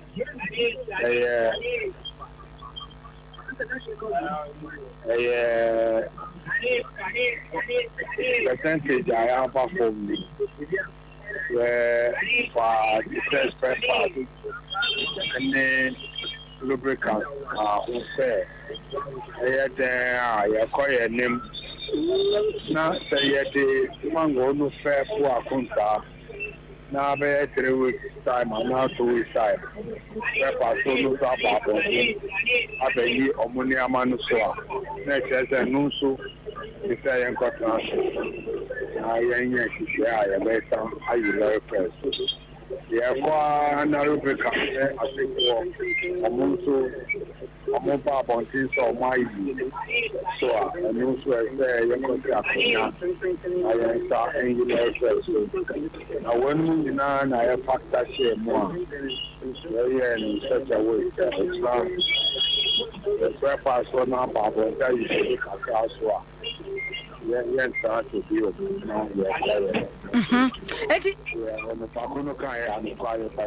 Alaji, and she says, "Send the Munyan Enya report and free spare parts dealers no so match so." And fuel reduction no petrol diesel no no ayate so no eno na mugina so a mo ma sa this 15% reduction no.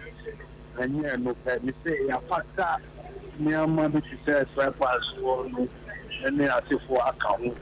Those in my pass go at 15%. So never or try you this one.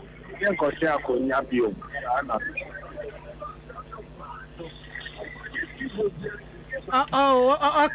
Okay. It's not just said that rubber for na group no be at here. Said ya mudi aba na ye adwuma. I'm quite so bio. Okay. Maybe I better lawyer. Then I am. Maybe I'm out. Yeah, Emenu so no more charge. New lawyer sana, very lawyer first. Yeah, no, sir. And I am I'm a young now, Ghana. I saw behind this. It's honest. Okay. Okay, prices ni bi ewa ha say. Eti ebi the 24 cedis no. About 20 cedis 50 pesos me boa. Hello? Onte udia mami fra usima who said they don't alaji udia ya dase mami fra nsem say abusua for Abbas Ibrahim Moro kasama for edema GPL to no wo hwe mi screen so a wo hu ni say intercity long distance and I just say a better key effect 24th May 2025 and wo hwe wo hu say no almost so the year 41 no about 35 cities. I just say ya tisu 6 Ghana cities. The year 40 cities no about 34. Oh, mama ni njina mama na mi hu de we ameboba de no why. Aha. 80 the year 33 cities no about 28. The year 34 no about 39. Hey, almost so pa. Hey. Just almost so pa. That is be 5 cities. Ebi 6 cities. Ebi Sikana was no I depended enti share the year 73 Ghana cedis no about 62. Wow. I say no ya so 11 cedis. 71 about 60 cedis. Ya so 11 cedis.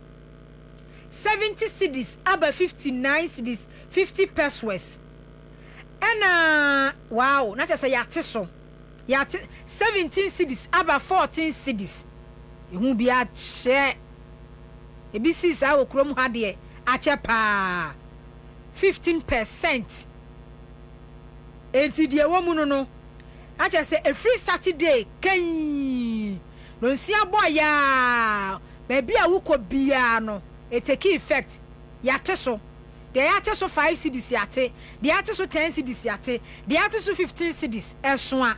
Say percentage ni kana eba form pa eti se wo hwe ma yi so a say ya na che say every Saturday ekọ no ebekọ 39 cities no ya te so de about 33 cities 75 about 64 ya te so pa che say wo ma te say hu wo ma te so pa ena yenim say ye akọ yanim no say de dollar no eba form no said the dollar no eba from ya eba from no de sa na kire say ekwan bia so ye be hunu say ya teso sa na ye teso sa abusua me kwanu makwa akodi nkomo eno amelo me ma video bia na a chief justice suspended chief justice ni kunu ni lawyer for court no fatu suma me na me nkodi chief justice ehun nkomo kakra na me mra sesi a say no de ade no be yo se be yo obekọ no or 3 months because the law is the law.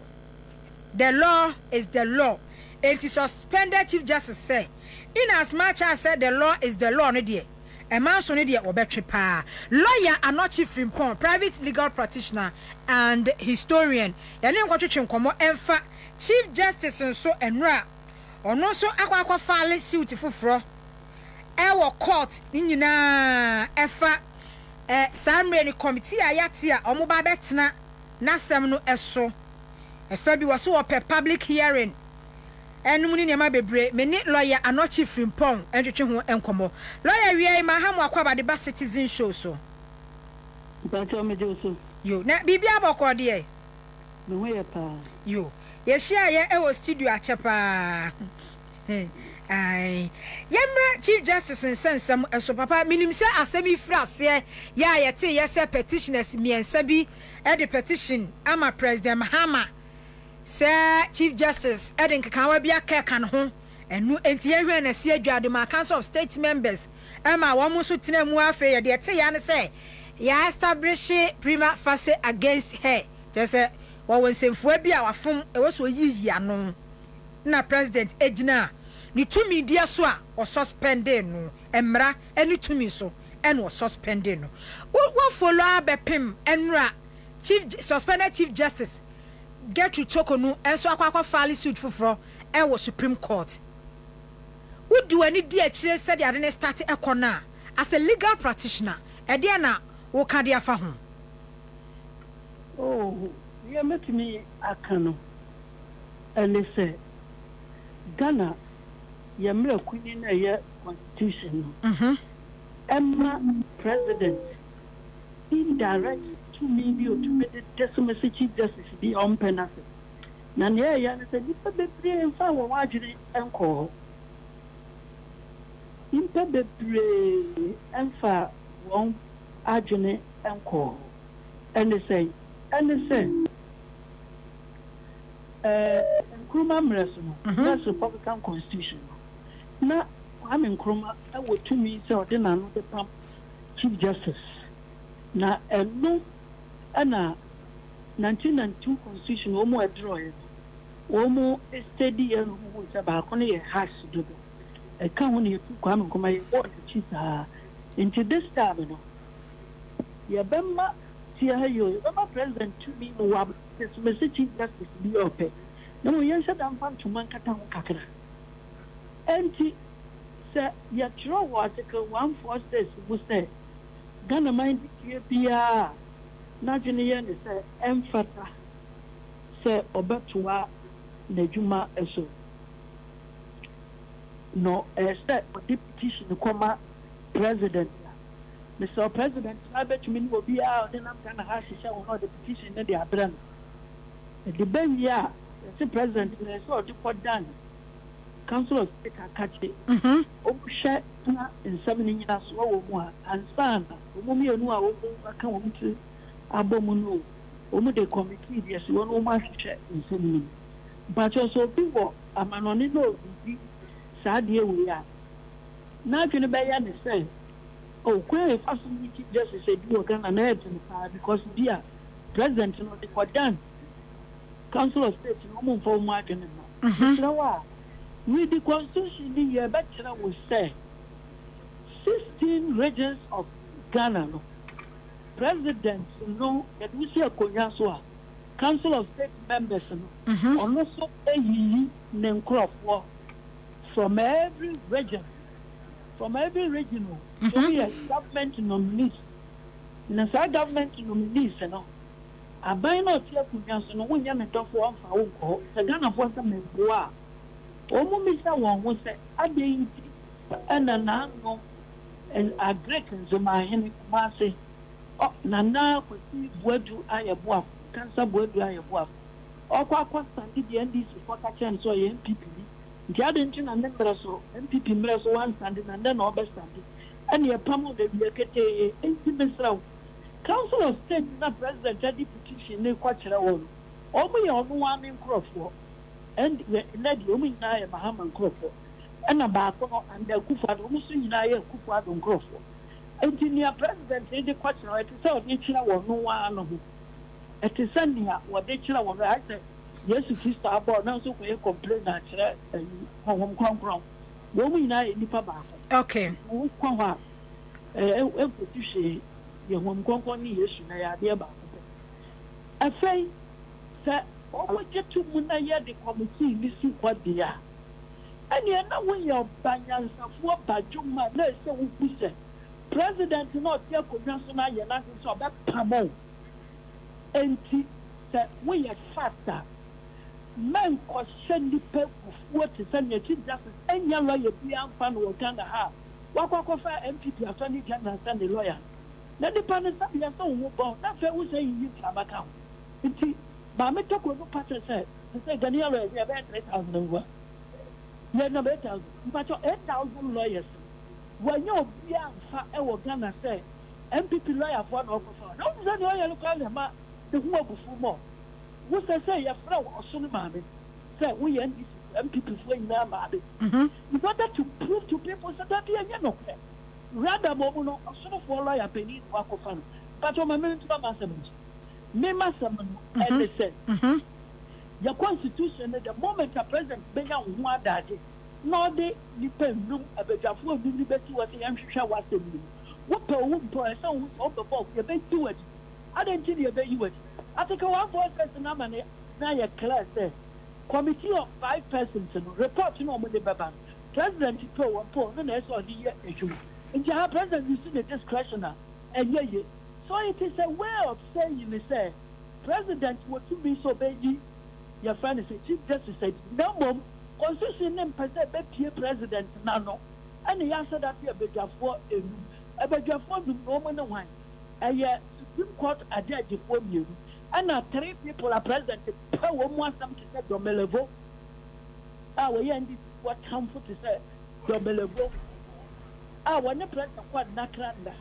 But no one. So that should tell you, say, Nipa me and Sanua and ye a judge for one more Kasa Batuaba. Abana judge for you to one time. Nipa train maybe any betty, young Kasa. We are judge for you betty Mumudi. Namiama constitution a more Ram Casania constitution, Papa. You make be Mamma anyway. But I never this year no. Make a constitution, we always say. Constitution in your constitution, Papa. Yes, sir. Constitutional Review Committee, no more that part, no. And my president to me too much. Yamahama Yaman to me. Yamahama the law. Consider 92 constitution. Only ya try no way. Now, Buano, I'm an account for it is a talk on to be Unity. Now they make us say, Cast be a bedroom Supreme Court, you know. A summer beba out, you know. A summer yes, father, I would be a shia, and you would be here and you. I don't see that the Supreme Court a year a judge is so kukudam and me no mutina as someone. Now, yet, they in an ordinary case about Supreme Court a year judge of so mutina. Now, on your people see a good Chief Justice of Ghana, who by the year I was a judge for me, and in the family and then Columbia present at the back home. Because Constitution is slow say, so Coco Trust say, young fat Supreme Court judge for a new and I saw near Chief Justice and that's the one. And that, and number say, one more I can right, no more share the address, no more will limit the about the year, man. Now, my president is from. Okay. I well as he said that year constitution, they said the president never saw a circuit yesterday. No answer offer the number for me and no offer judge from you at the account. 80 Mr. Ghana Mebuhan, Officer Circuit Justice now. As easy as 1960. Okay. Because of the constitution at the India. Constitution, come. Okay, so I'm not easier, my president. No, constitution, I am the Canadian Kumata left the president to win ever. Okay. This is a very free word. A very free will now for me and Saho. Now, President, not send out first to judge from the Ruby. Saka will know what now. I said, be on Bakan. A judge for the above. Now, yet, the family and Sunday because I know now what president with you. Okay. Lawyer, suspended CJ and Ranema was seeking petition or the Supreme Court Nibi to bar Justices Pauman and Adibu Seidu from committee probing petitions seeking her. I see you, Judge. I see you, sorry. Adibu, I see you.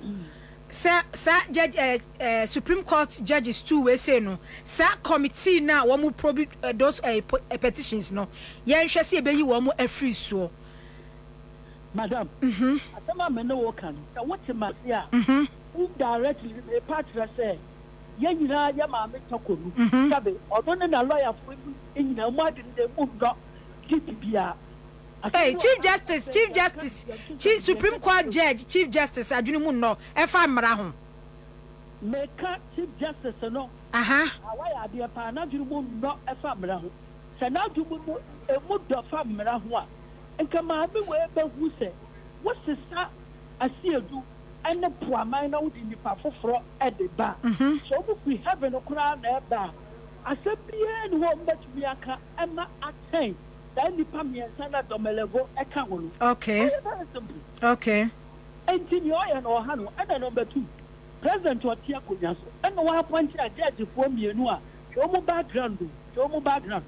Bako ayo no ani minister. But senior president acting. Okay, my dear. What's the president you judge for me nu? Okay, my mean judge for me. Wa mine no the first time no be Ghana so no dey for my be Supreme Court judge. Okay. And na Kufuado so by no dey Kufuado. Sorry. I see you do. Supreme Court judge. Okay. It's not only what pay come on. The system was you will be an influence. Have you forgotten say now me also the other for me and son I go Supreme Court. And this year you will not say your cocoa justice said then it's more our one in crop one and what you say at home I don't know. nti na me pass so onye deep enka wo mu a wo hoi kufu adu yi ba ko na mahama nso yi ba ko no onye kom no hwe ne umbe ye okay number 2 on san class ye say si ade wono a o ma bi ye mu budget fo mi edu kura na ekoka ho a asem biye no wo mu ka ebetumi override then the pami and san wo mu nya judge for na president na yi won because constitution na anka say so mu kwatena se na obu ye adwuma yentie Supreme Court judge for the na mom insanity and was a son so many judge for so omu me ndum no bia so mo be kebeti okay na so omu ndum na adwena nko benkrum na ba se ye to abade a e so ti ase se the insana mahama na yi won omu adwene be ye ba na judge for the enu no ntu bi se po aman no ye krom ni ne mahama nto na ade no okwa akoka bia matoko na do nye ni party samia. Okay. Lawyer, afe yemra ono na mo se ya petition mu ama Council of State atena so afe no ma suspend no based on say constitution ya wo ka say enye papa no enti kwa hu ya say aha o se open public hearing eno say ye ni right ne constitution on right article 146 say constitutional side constitutional issue we no in camera hearing in camera mean ne abakwa so biara and yes sir obi ehu na bonchen kwesi mra on the report ne beba okay so oba be ka say we public hearing na the meaning is that when article 146 na won kan here article 146 na what kan ka won ka say we public hearing into one oba be ka say we oba public na so say we nim law no o mining ya ye justice and article 146 kitwa we profo na won so me pa cho ye mayor cooperative school from betuma kan at okay say nya start say ye di wasam no a say ka no kukuo ma nya say ba abonti nti ye den na wo ma me no ba be ka say wo pa wo di public and ye nyi wo di so no bi ahwe na say na wo pa in the first place you are telling Ghanaians that law no one can ye so what can so be a one tiase the na we Supreme Court judge because Supreme Court judge for na the constitution ye adwuma nti say what can one tiase so person can for ka to wa bon na me na me di what my one wadi wu what na mo no me aduna wo me ti sama me na seda se committee ni agitum me ya ne public hearing ne pa the day on back the public hearing or the back court me aboni ni na egu se o mo British constitution ti ya mo bibi engu eno so de nka emramu na se yego the moment I come by the public hearing let us o ma contravene article 146 into obey quiet na ya kasemi ni na wo public hearing na president no the second report no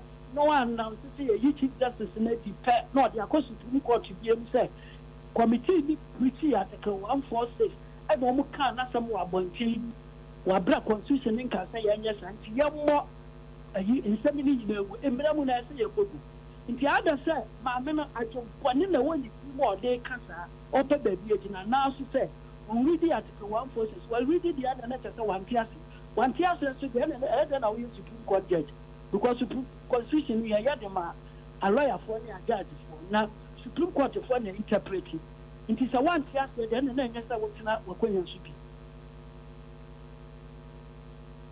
lawyer ya da se wa kirem ya hwe ne be kwa akosie because ultimate say Chief Justice ani abre pa say obe fight say the waka say the law is the law okay yes you one no Chief Justice no or patch say ye ma no matwa ye injunction tabuan to asem so me ma no mra matwa na djuma no so oh di asem we bi akokot ya ma me bi stand on what say so called no and ono the bafu body I want to Supreme Court double in beer do ma yanya the Chief Justice and then yakopad me was so no ya the acting Chief Justice of Ghana. Now what they say that here we to bafu body edim na bafu body no I am panel a judge if one no more about the case to be right one time the bafu body was sign na kwadi line no so na yes sama bafu yi tokonu but your belly as what you will be paid. Everyone I make a church and you want to say not some of your Supreme Court in your book. No sign you're not going to say you pay the country maybe no. asema me no can me say social media to fly everywhere in the world. The bedroom me Obaka say lawyer not kind o abra odamemo edi mechi ameprin. Na lawyer not can work class FM say instead they stand coming wo mo chimanso. Dan wa me saka petition no president de chere me no na can say me resign. Now what resign here the good thing is that you have not been dismissed. And as a judge, you know, all her entitlements for 22 years now was on the bench. You bet you are the car for because judges don't go on retirement. Now, more going to be taken out your man's one. Now, we keep him, and nobody says, Mahama, you're wrong. You can't Mamma in Guatemala, Beckham, to a year president. But yes, you could be a soy and walk with Nephew. Walk with Nephew, I want to say Junior Becko because you were dismissed. And no never man are coming. And she saw that your master always draw. Okay.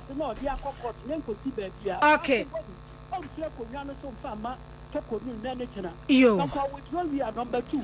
On such a power cat, you found non cassa resign. What resign it? Yeah, you were tattling need Abema. That you may be a what's home yet, just Messua. We yashi. That you may be a better Messua, you catch yourself. We want to make you to resign. You cannot wait any you with your own entitlement. Mammy, way, only a lawyer was for and nothing. No MPP for now.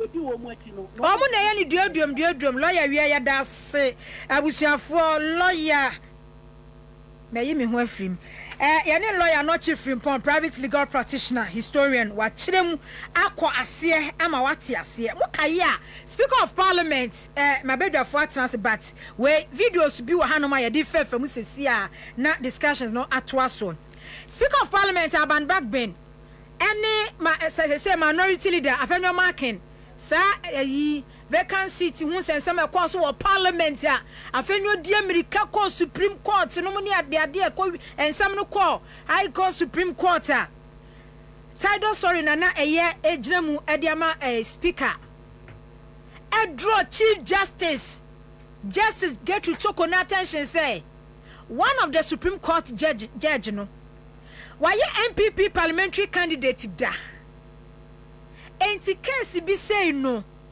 ontimi ntinem be video na ma me say abaya de bo ba no ye de be butachie me mu abubu abaya de bo ba no the law is the law, the law is the law, and the constitution is the constitution. Okay where ye video restaurant the Chief Justice a petition Supreme Court said 2 judges are Justice Bafuboni ayi wo no acting Supreme Court Chief Justice ayi wo no when you wa petition wo withdraw wo free so restaurant ni munie Justice Pauman and afen so Justice Asiedu no restaurant ni nie na lawyer Edroji Tamaklo atwe ne ma bebra fa ho a eno na ema me ate ase Chief Justice a petition say Supreme Court judges 2 Justice Pauman Justice Asiedu yenyi wo mo free committee na omu probi sa petition against her na ninsemu nyina ne say lawyer Tadosori no one of the petitioners no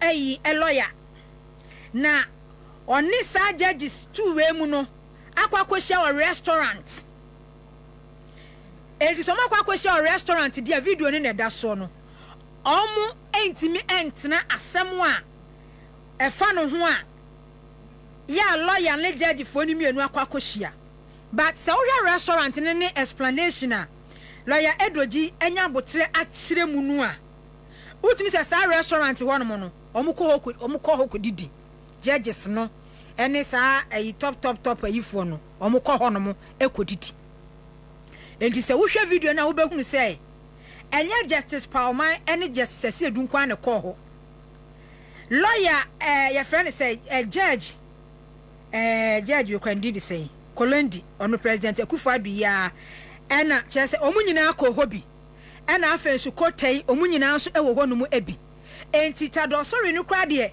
wono no kra ati ni table so oni ne nkrofo bi kra ati ni ba bi kra o so ahu this is the video for you video ni nie rest enti wahu judges no wahu Supreme Court judges ena said eja a lawyer for so ni judge for no mu hia wo mo eye no enaja e wo so ye courteous o sorry ye ekokọ chia wo mu twam wo mu hu no so ahu wo kire mu a video ni say netie it's not like say omu ko hia ekokọ ye meeting Supreme Court judges for ne ba wo mo restaurant ena tadoson so enso ne nkrofo enso ti restaurant wo no mu bi enti ohun wo mo no ena o sorry ye na chese okọ wo mo nchen mo follow video ne na da so no ene de technology nti nanya technology anka yi Dr. Nessa Addison asset yi woni fie monitor ne ma ekoso yi Bank of Ghana device woni fie a wo de monitor ne ma enti yi ni nie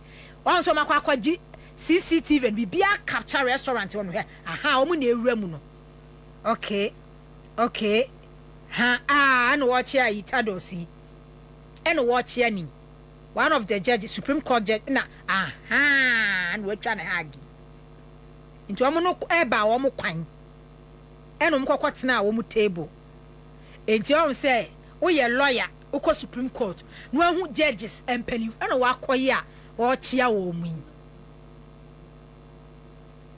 kwa me wonya sa video no enti abusuafo de ahun say me hwe sa anema ye sisi a de me kan say NDC for money Charlotte say ye ni ye me hwe say de MPP fo hwiri Chief Justice edine chie eye ni diodum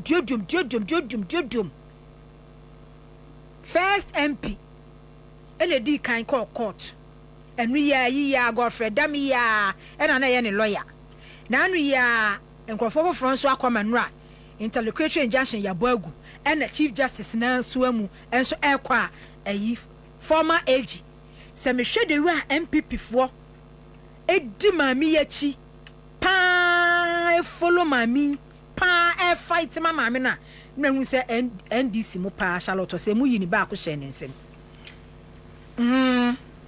mu yini ba ko hye ne nsem they are strong in opposition. Yes na mu yi mama ne ba ko hye ne nsem pa because said the MPP fight ma delay tactics no mo bo mu nim say ye da ya obeko be be last video but kwadwo ye bo atena se kwadwo awia ma han Leges mi niaba bibi aboko de Yankopon adom ya ye wa hoden mu de be fa ne se boko mani ye de nyame ase Samson Asaki Awingobit he said the dollar na ye containers be basa awi ma hu say wadwa brutal and me tio in the car and I said no I told my driver to drive to Agyarko FM because me nearby edwa awi no camp prices of goods I say embra foam say and so I say member na my intervention be na yending kita I think and I like your the fire because I no correct say mami chia for mami chia menua a friend say kojo ya boa wa ha okay sambi wa ya do ha me no ya be bata pa but I think it's good you take us on our toes but before abebem nisro mami nko peska kakra bi okay advert ai na menyes adwuma kakra bi yes I na MTN everywhere you go Sam George say yan kan kira mo say munya botre ai wo si munya botre obi edi 8 years asay ade a obi abeye minister 3 months na mo titi radio ni TV so e twa da pa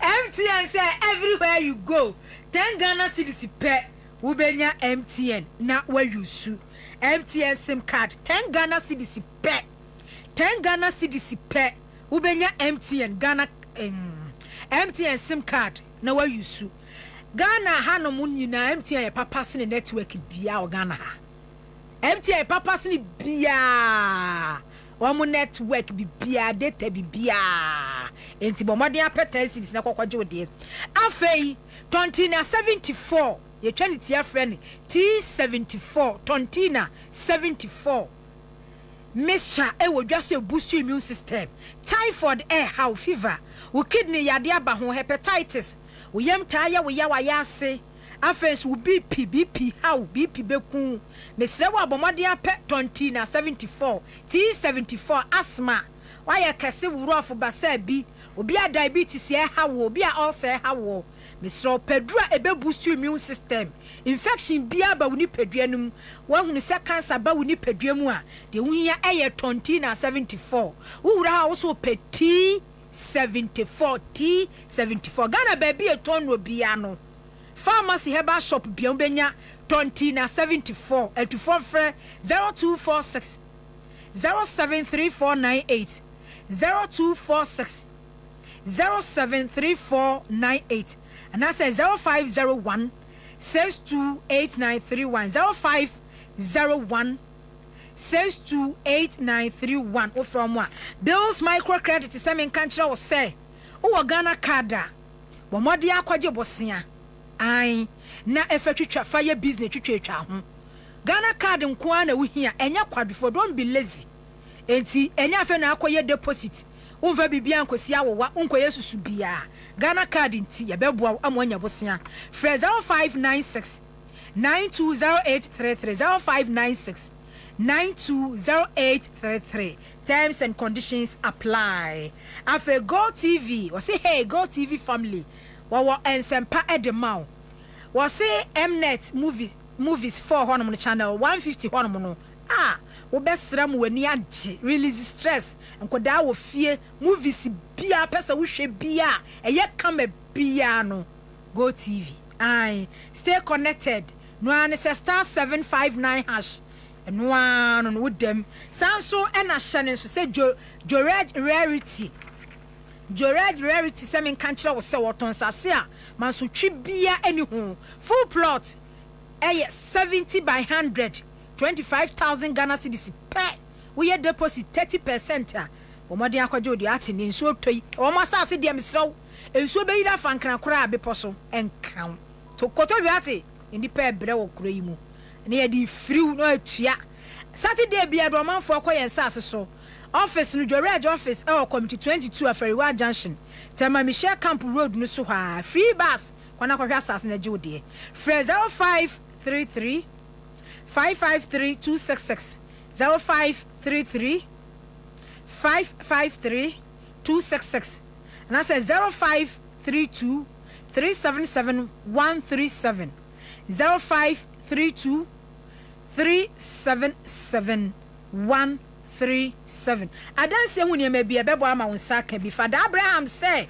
hwe na kira kwan wi aso bi benya wa na firi yade ai yade am wan ka wasem he ye no a ye twa ye promotion ye appointment ye man ye dum be ko Father Abraham o ye ka kire mu ne ye be ko akoti aduru agum so because ye hu say ya fa spiritual mfamu a wo be say modi ye efuntu dwuma na mu yusu na mo dampe ye it's not going to happen mon kan kira wa mo kan kira Dr. Kalustus mo say ye don be ko Father Abraham o eti yade bia ha wo wiase diabetes stroke num asthma num HIV num typhoid num BP num sickle cell num prostate num ulcer num nyina kidney num nyina fibroid num nyina epipidro mu ayare sapapa ya wo bede ho Father Abraham ho afei spiritual cases upe promotion upe lack upe favor cases bia da wa brabo su bia appointment ne anhwe ya na ama ko Father Abraham ho fa chief ne Dr. Kalustus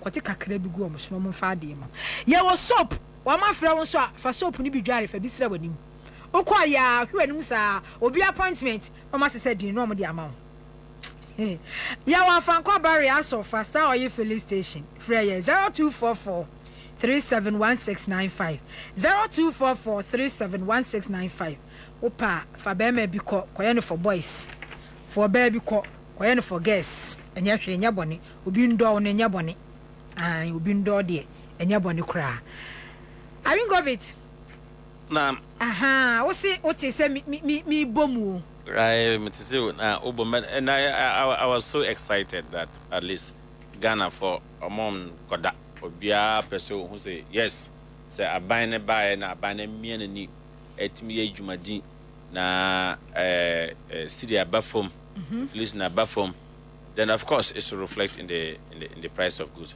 na mamembo GPRTU and the concerned drivers association abaso say they have taken the lead I think it's tomorrow, right? No, tomorrow next Saturday.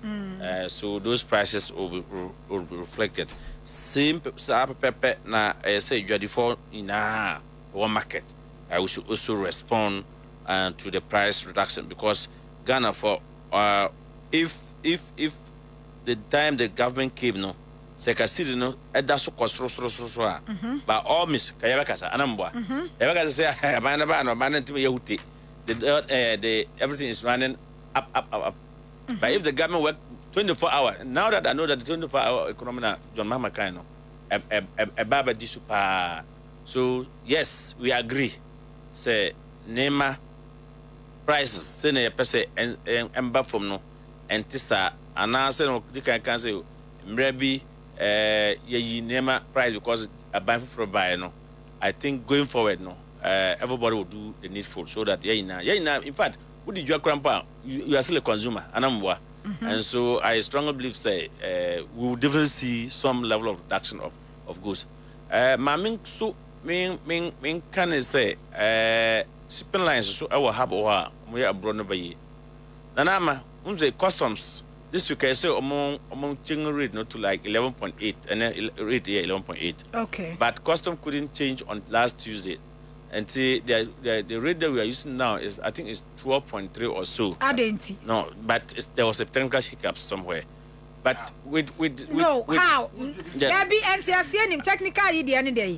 So we use exchange rate, dollar rate na say we dey ma duty. Yes. Say a drop here, I was say a drop it automatically. I was say drop it. So at the end of the day, okay, I say there was this deputy governor of Bank of Ghana or called Parliament.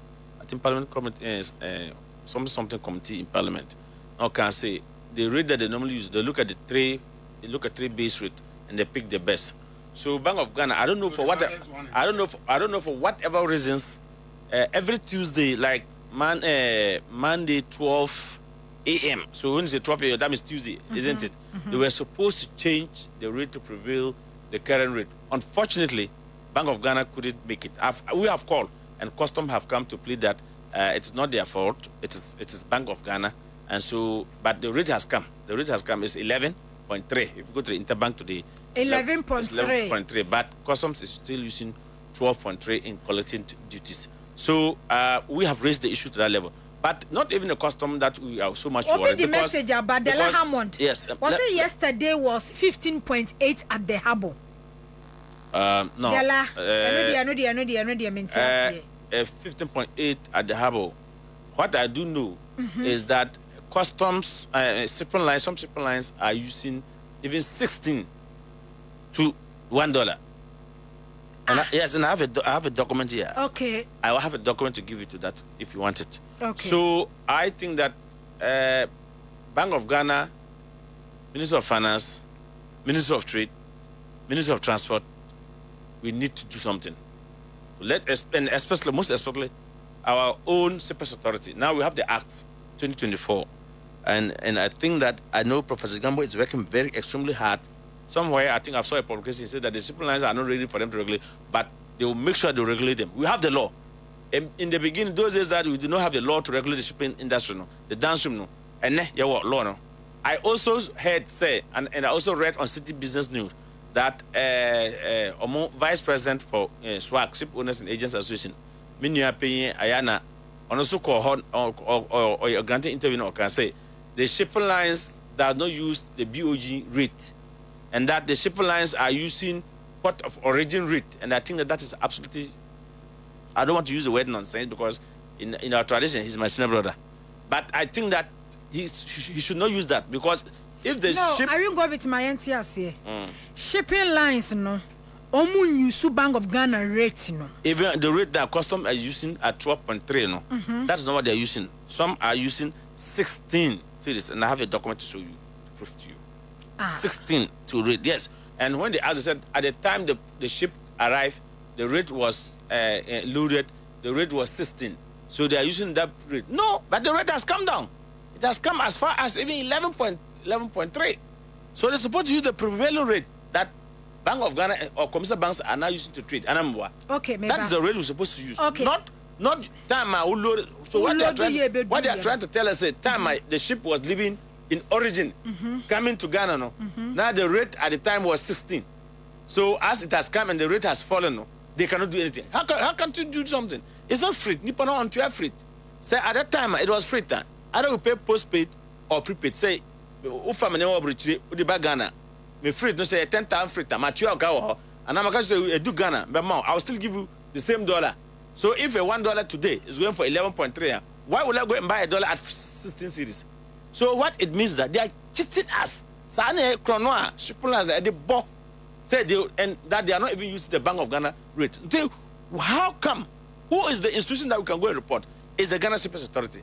Is the Minister of Trade? Is the Minister of Finance? Is the Minister of Transport? That's why I'm saying that all these institutions must rise up.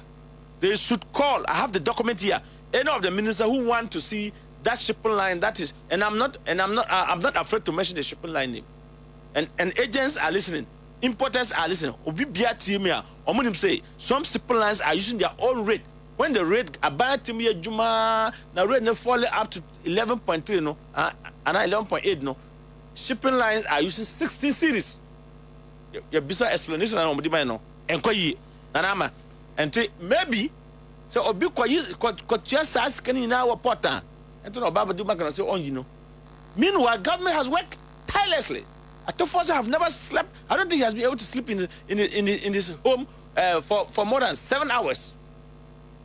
Just all to make sure that they work in collaboration with the Bank of Ghana for us to have this low rate and obi Baba ye juma ye source or ye juma source. The committee crime, the question I asked is that, so if the ship is in Ghana source and a committee crime, are we using Ghana law to prosecute the person? And now we are going to use origin law to prosecute you. So are we going, does it mean say first na shipping lines no more ban na exchange rate ni sana na ekosro na ekosro no moje na eno no no moje na ekosro enkosro no na ekosro me say na ekosro say no moje no moje. You are still pricing at a high rate. 16 series. 16 series. I know how you are very passionate. Dr. Eshema, I know how you are very passionate. Who is to take these people on? Minister of Transport should call Shippers Authority boss. And I know my very good friend, Professor Jampo. This morning where this guy was, we were putting issues on the platform. Then this afternoon, Obia Freme. They are mommy invoice. And there's 16 cities. No, but it's wrong. It's wrong. Totally robbery. So, okay, we'll buy just 16 cities to say $1. Then you go and buy $1 at 11.3 or 11.8. And then so the difference now was to know, what do you hear? What do you say? So if I were to pay $100,000, you can imagine the kind of profit this shipping line is going to make from an ordinary shipper in this country. Then you kind of say, you are using origin. There's not like origin rate. Nigeria, you can't use origin rate because some of these charges are paid locally. To say demurrage, to say release and other things. It's local issues. It must be in tandem with our laws. And it's true. You cannot use origin laws on us. If that's what I'm saying, say shipping line ship no be do them port. Now issues a crop up. Are we going to use origin laws or we are going to use Ghana laws? We are going to use Ghana laws to prosecute you, to try somebody, to go to court. Yeah. And so when I heard that people are still, shipping lines are still taking 16 when the rate is at 12, not even at 12 as customs are collecting. Not even at 12.3 that customs are collecting from us. But 16 cities? What? And we're in this country? Heads must rule. Heads must rule. Nanama, heads must rule. And I want the Minister of Transport, Minister of Trade, because when we now come on,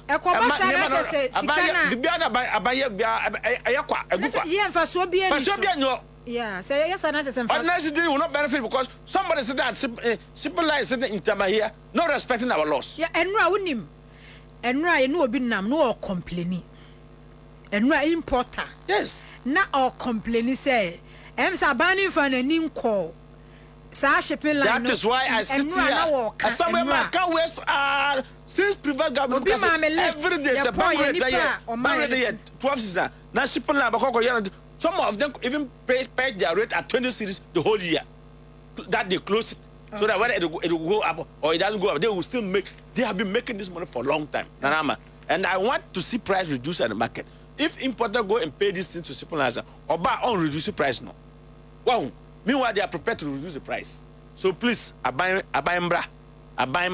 Super Secretary, Professor Jampo, on the people, Minister of Finance, on Okran, Akwana Yajuma sa, say reflectiam.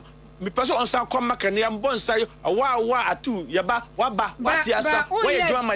But if Ajumana we no, I was say reflecting. Yes.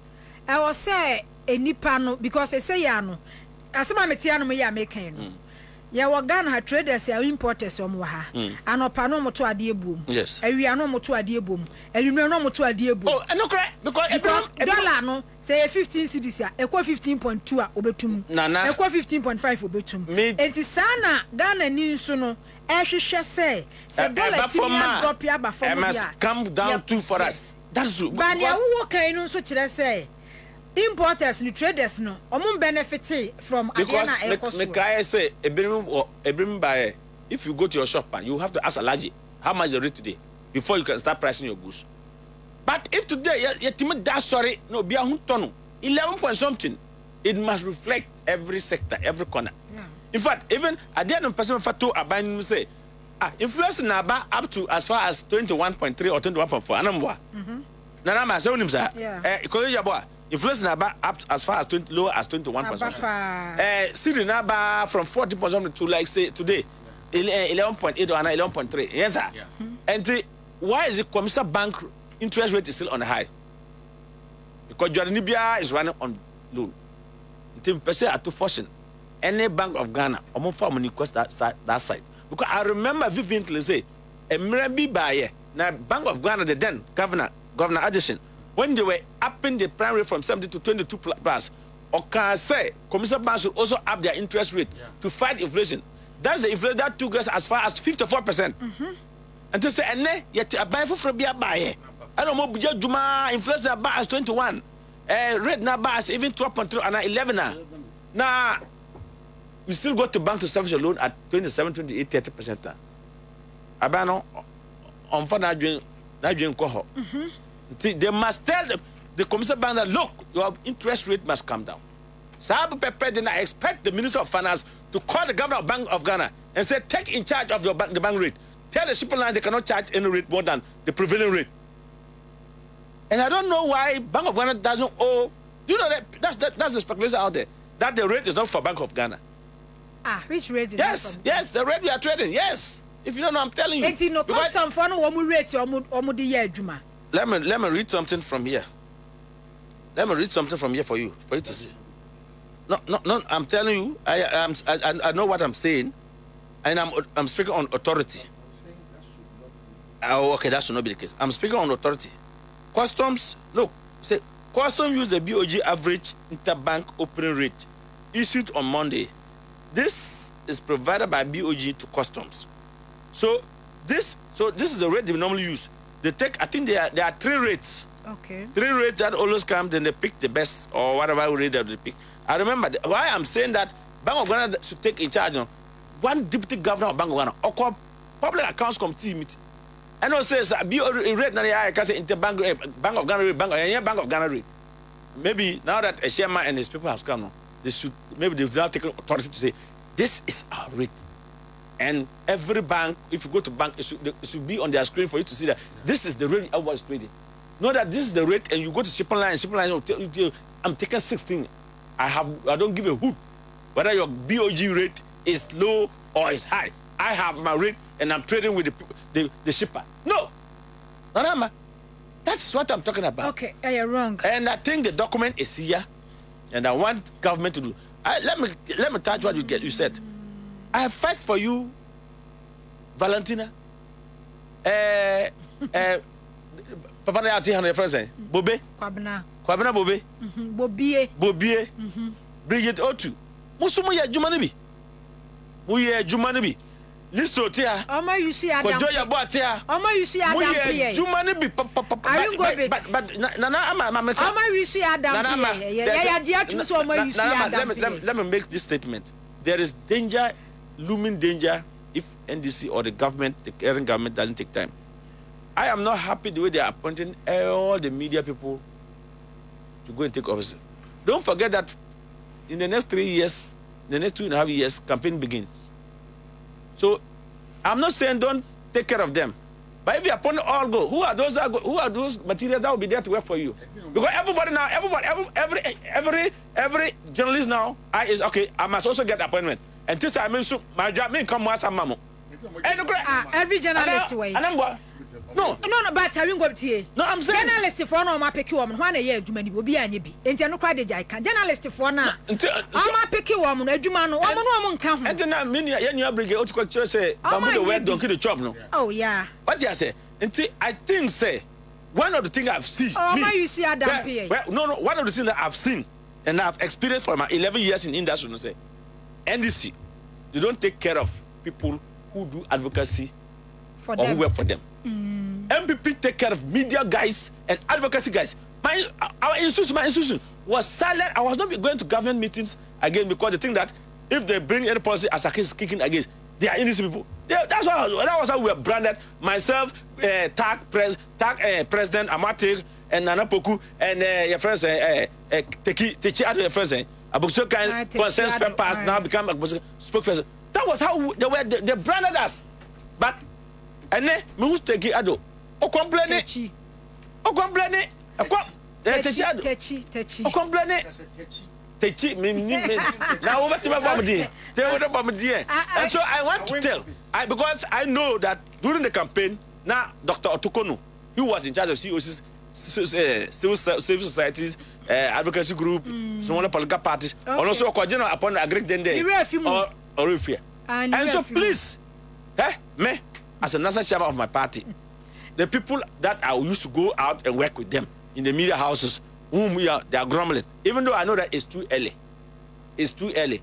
But please, don't let them say that MPP take care of their people. Well, I do actually know that they were taking good care of them.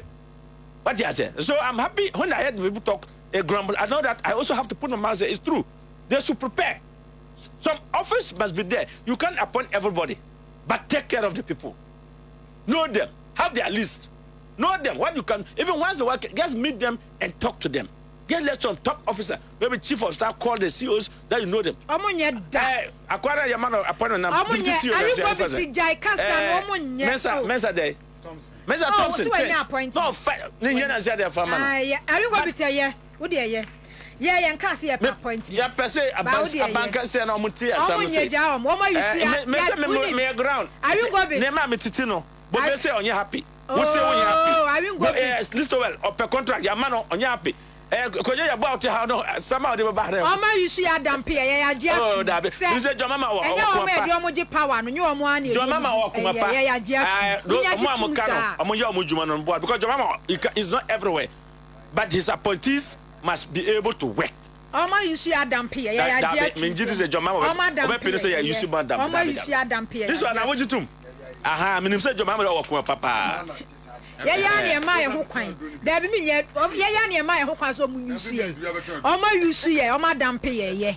Oh, dear, yeah, dear to so madam pay. Are you going to see a dassy? Dassy pa. Someone you saw damn pay. Oh, come, yes. You there? Next day, you near. Ladies. Oh, dear. Now we get topic many John. Okay. About Zoom Lion party. Hey, Zoom Lion. Zoom Lion, funnel. Enemy share. We also your castle on 4 workers via what you are buying at the mammo. To me, sorry, every about 334. We took our one constituency be I check is my brand and my brand. My co constituency is number 8. Me quite a bit be that. Will be only our opera Accra. But I was a gun affording the car. Workers who chew muka. And then people Zoom Lion workers ain't on war. As your Trans-Ama, or what be a question first, no. Say, where's Camu? Only workers, by names, but no workers. No workers. Workers. So when you workers on Cham on Cham about more workers. Zoom Lion, or my panic for time Obano. Second Medina, Robert Coleman time no. Yes, we will show workers on more home. Coleman time. Or more yet Jumasa, and name the Musa who come be a winner worker. Moka strike. Now I know say we call a year, my go papa year. A year, one of the young we and come up. Because a year bit. Maybe you'll be on me checking him up a quiet because Zoom Lion, you can see away. Now, with your man is our contract, I'm not my proper on any man. Zoom Lion for me 4. You can see no. You can see nipa 4. Ubeta from Makati, ubeta from way. See boys and no man see over. You know one winter me buy no. And one of Tiam pay me check it. See I'm account nipa 4 a year ning nipa 4. And on was yes just a near my cousin number much pick near mambo. I can't tell me where be able to car who wants a Zoom line for workers number 530. Some may be a chum and all our workers on me. But Sani Pano, yet Chow Nipa do a buy the share and sa. Ya also me and workers I walk your car. Well, workers be there, but I list of it to catch. So you say 8 years, no pretty ghost system. A ghost, you know. I was here. It was saying I can't in the workers to say. And again, you can make statistic. You can make auditing to know the number of staff. So at the end of the day, Najuma Warrior and the Akahivan will be pra. Heaven, and say Chanica. Meanwhile, the contract Zoom Lion boy, Saman the contract say, Yakuchanica. Says you bet me the business clinic, Master. And crime prison business be Briguha. Now, James, you want this in the other, and to put you and found and confirm on areas near Chiamuka. Instead of 250 Ghana citizens, will be to be torn or defending. Now, Mammy and now Papa, and a Bosumi Asun Yaman 250 and Cabell there. What also on the Abana demand 2 days a ban, a cobalt chrono crown of the bar, who baggies a ban cobalt chrono to my gate. But I won't get a war. What must I say? Would I would you say something? Brown yesterday, oh, Mamma, and now Papa, will be to say hours in this 3 hours. 1 more young quack 2 baller. I could say a janine or a tea. And a brew 8 hours, a Juma or yan 3 hours. Now you might be honest, sir. A Juma be on the man, and what did you it will be 2 ball and no ball as Juma. 1 hour crying, thank you. A brochure, what must I say? Yes, a brochure. Yeah. Nanya man go fako to agua sent your conny penny. Well, we are no busa was a meme Zoom line on a list of come man, said Juman. A Juma way from a conny muno. Every time, scan better to price Tamombo. Code a better to Busabi. Ubama buy ye. Umama buy a side Juma way. Ubanya will be no Jim Sabia Musabia Yado. Kakra no coffee on a bomb by ye, Kakra Nipa Bediatino. Nanny pair supported this at the phone say. No, I know to all can what was there. Mon friend and member office, something you wouldn't why meeting. That means you say, who yanning yet, Yabaka? The Malik, I will can Malik Canana, Mr. Soso say, is to increase the workers' salary. I say, any mammy, are you going to? It's not about say increasing salary. Various assemblies limiting your workers. Yeah, but pick I had humanity because young fans are yours were so assembly number 1. Mohammed for workers at your muye and your scout on one what you contract. I can assure you go to Tema Municipal, some Metropolitan Assembly. There are workers there. Yet you have 400 a month. Some of us, yes, there are workers there who have even worked for the past even 8 years, 7 years, 10 years. They are still casual. They are still how can they casual? What does our losses? No minimum wage. Assembly. So let's then they are paying on the IGF. They are paying on the IGF as low as. So let's speak for them. What should they are watchmen in the market? That is, I'm telling you, they have not taken it to controller. They have not taken it to. If they take them to controller, then they will take even new workers to controller and leave the old workers. People who have worked over years. I'm telling you. Let us purge ourselves properly. Yes, it's important. That is part of the what do I say? I don't know before will be even minimum wage. Yeah, Ghana, you know, say, hey, give my day, say, so day, and I will are Cabo Moon so amount. 1 year in any part of a 4 hours Sunday when you're no more. I'm so 400 Ghana. Yes, I wouldn't hear Oma me and I will bar and it's going to the other fear. And then call you about go around and investigate. And Crofon, I'm near support to go to industries. Can I please come in? I will say Ghana ni Biano. They tend to be their own enemy. Asima wokan, enya wona wo se wokan. Wo na wo gia ketue sinino. Ena wo se usim pam. Se woni anu mpokura wa assembly ho a. E wo so utimi bo amane. Ah, na da bia ye si fom. Ye timi si fom, na obi abeboy amane. O se oh, ebi amokobo medin kura, ebetima be yi medin. For the fear of say be yi nadin ti no. Ebi at least obetima betena aka. Ana say ebi at least o kura bia o meka no ha.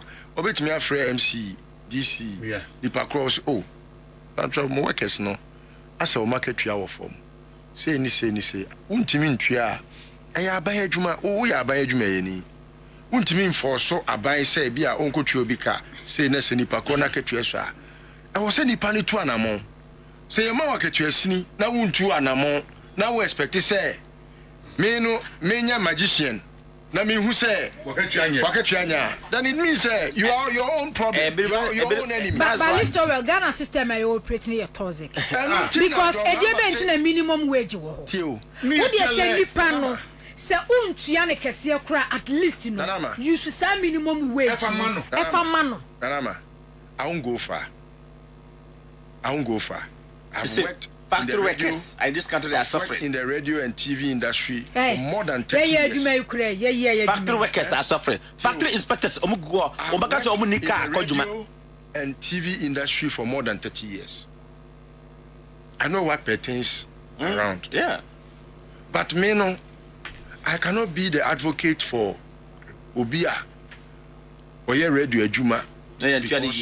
No adane ne ho obi a okoma oman no so bre no so bre the opam confrontare so twati what you say these are things that are very usual with as a society but it's abnormal it's sign I was seeing nyina no research no jomama means a lot. That's why I'm happy that you ba e be bright about them and metropolitan on your side and on fan nim course side na pa private sector Timi adwuma 10 years yen to pay mu da yes 10 years factory inspectors no omo ye adwuma 10 years factory government aban factory inspectors me yes as me as me yen to be pay mu da 10 years we don't have some factory inspectors no evidence was this issue can you say ice kasam ni ade yes it's about man na etumu so no eni me wo no but baby a kwadwo shas asam na si free no it's something that I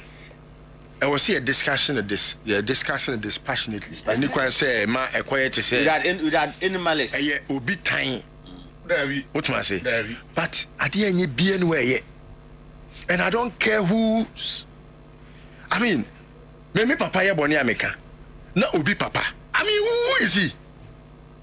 Who is he? Dabi, who is he? Who is he? So Obi because of your dubious. Now wakoma minister biadi, wakoma MP biadi, wamankofo biadi, wafa wajuma. Now Dabi aduma na wafa wajuma na me komusa talafata. How far meneno? Former Metro TV boss. But oh no, I'm a boss. No, the issue is not about Obi wafa no. Yeah. Call about Zoom Lion ne sweepers ni eda ein. I don't care, sir. We are wine. We are Bonnie America. No. Yes, sir. John Mahama. Why not John Mahama tell me? But I think I'm the first to have even come up with a caution. About Bemune, we no need to some cry. And I'll call appointee Akwebi, your friend is a cry. Adam Bona. I came out against him, and I'm still against it. I'm against Adam Bona appointment because he has not been part of anything. What must I say? And I'm against it not because Obetimaya Jumano. Only Obia was him Diano. Only send him Diano Obetimaya said Jumano. I'm against his appointment. And I came out against it. It doesn't mean Metajomamo. You said your dog war no. One at war. What must I say? Now, as a man who came, Zoom live with Jumano. Nanama, dear. Assembly for na airpen conform mam a dikromuni. A neon dikromuni. Zoom lion a chassis. A bepim, baby, I would dream. So be nim time, ya be an any pacono. Ah, I don't walk China. Busako Furi.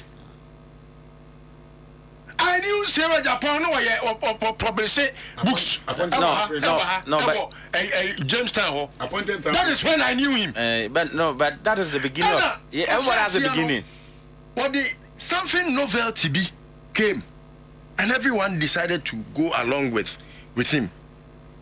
But so Bisha Debia say, now who say, baby, air corner, air chair, ten year yet.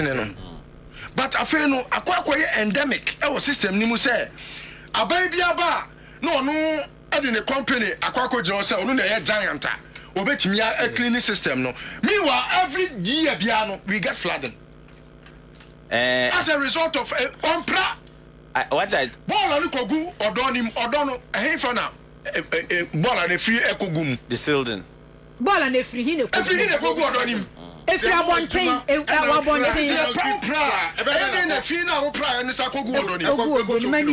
yeah so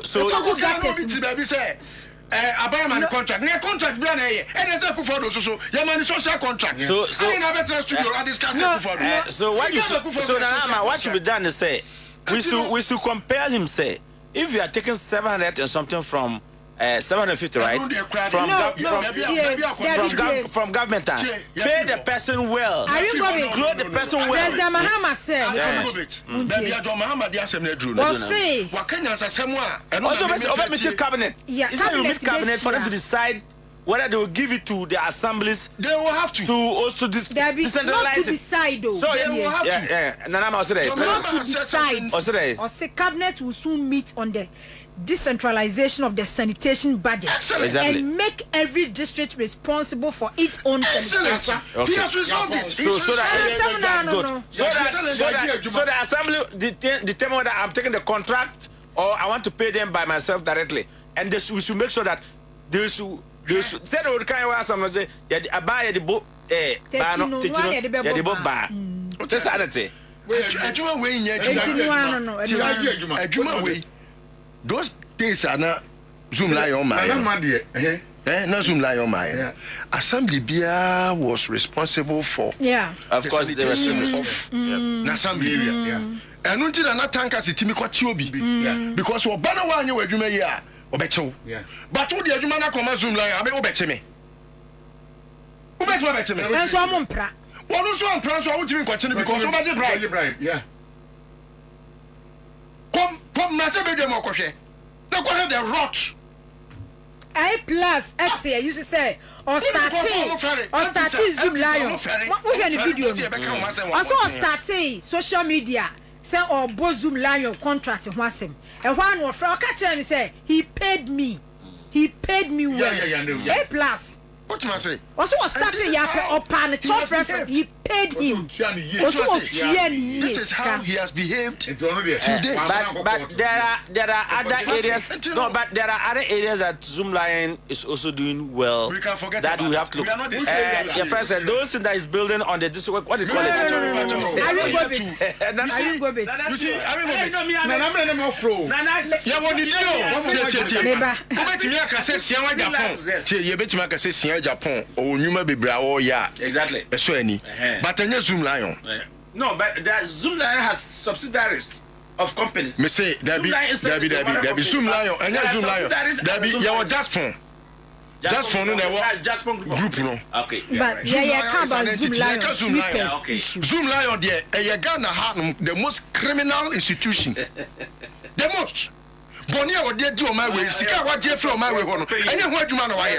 I'm so penny. I don't think I know. Have a pamacho. I will go Mr. Mumma Pentecost. Nanama. One to be continue, Miss Medias. Zoom Lion to be continue Medias. Nanama. Quite no, that's one way away. No phone will just on the end. Because Nan means that me we be her. Mia, what can I show him?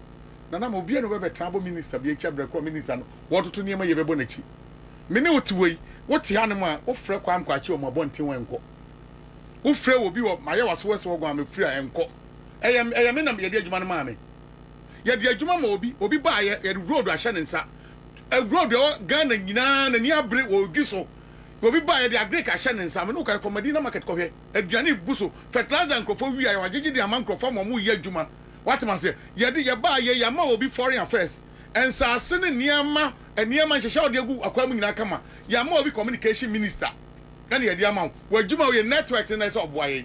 we go big jam do me ko benya friend enko what ma say wo baby obi jam your friend enko what me enko na adwuma no de enko yi NCA she wan say ese no etimi sraw ja NCA asem boss that reverend pastor no say enka wunyi NCA no will job not there because it's true me tell so network was coming I support you but the thing is that there is division of labor. NCAs and they must work.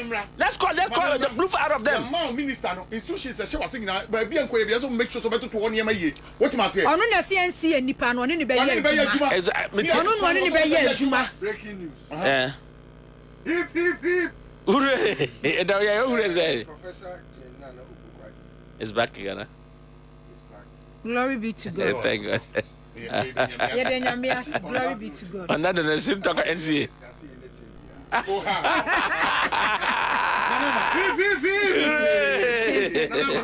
Me to me ba me fra kwan kwacha kasema chene nko. What you say? E she Sam George ase. Wo ba ye na no kwatra ba bi say. Was it data? I won't go bit. Who your spokesperson? No, I'm only there. Are you a spokesperson all the ministries? What you say? Wo ba ye na no akwata ba say data na ne boy de no yem fan hye osle so na create sa a problem no eti wo so ba the blame be man crofo it is a NPP what trans say and a dollar na ewu na sidi na man ho so no why am dia eno be jatu mu ana thank you eti ada na the blame come obi what ba think the we bia wo no me no ka say last month on compact plus DSTV na DSTV compact plus na 495 last month this month 570. Hey.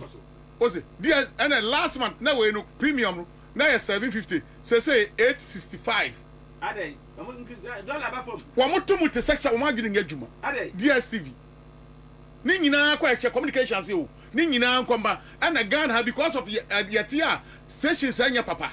GTV, Animal Kingdom, and also we more.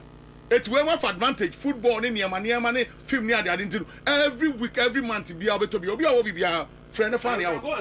Adia 495 sanam you when before 495 na 395 and no mutum what must say and now me no ka say 495 last month me to me dey my size simua ma say tua 570 495 to 570 that's ni nyina sha was Ghana mpanimfo a wo kra mi na obi adia sim no yusu ensuo bo na emu na say wom bibia ko off station yen so amna wo wia no busan say DSTV wo mo branch wo ayi abrochire no ensuo bom a edum mo betre ha na mo buye na mo wia ya ma na bro so yete kura mu DSTV Nigeria de no e no mo connect bi ma Ghana fo no de 495 no e ho no 350 eti e connect dudu ani nyina ntia e san no afre Nigeria ni no connect wo what you say ada na yete kura dollar ba from bibia ba from ba mpanifo ne nhwade man anema nkoso what you say yete ya enti obi ye minister wo sa de na say ba na metie no se wate committee yeah omu review telcos no ni sa issues we nyina omu review enti committee no e review wi a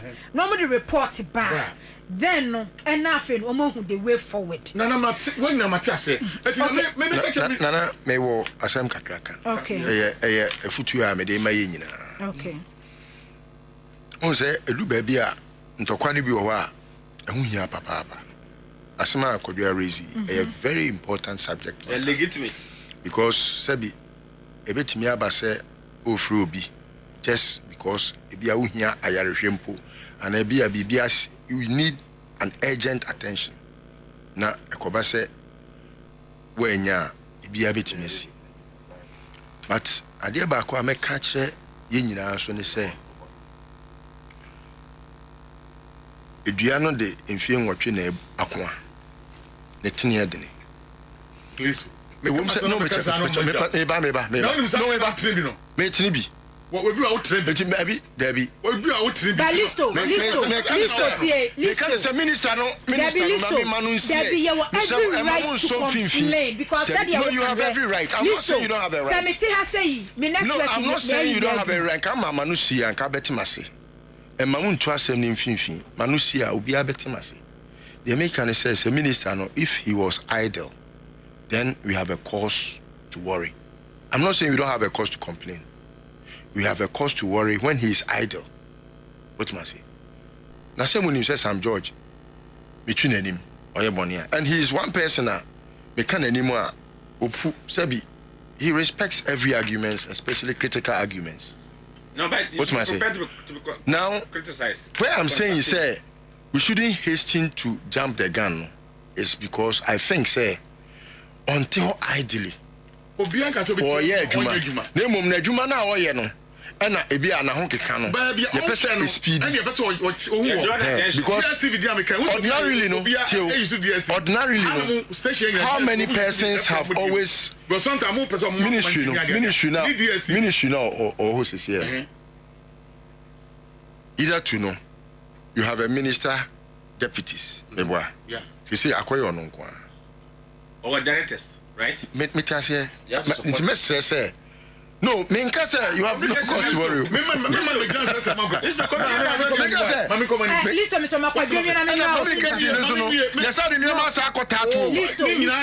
Listo, share. And you're not going to answer this more. You're the man who's been to me.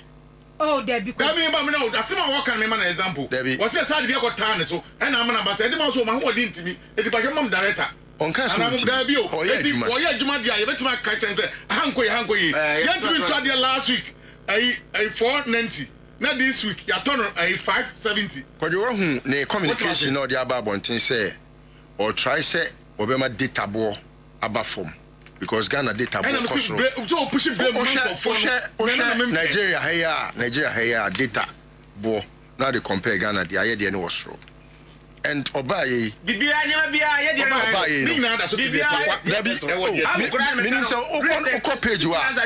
I'm one person who follows that page very regularly.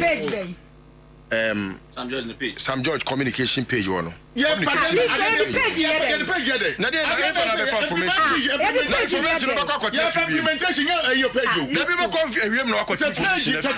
can get the information from the page. I saw the page about me.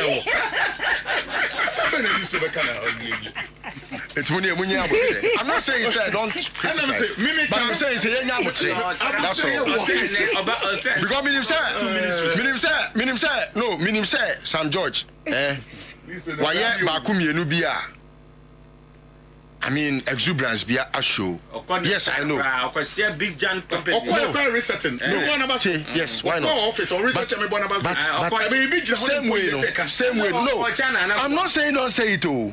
Sam George in the crap what is a maybe catch will say he will be angry at me because he doesn't like it when he's not criticized. You know I'm just saying we should be doing oh, people don't need sushi. Back and forth.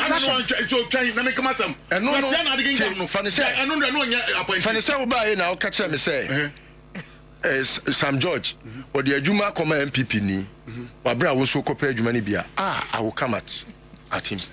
Jai, Ben Fanassim, no, because I know it's abnormal. But when I do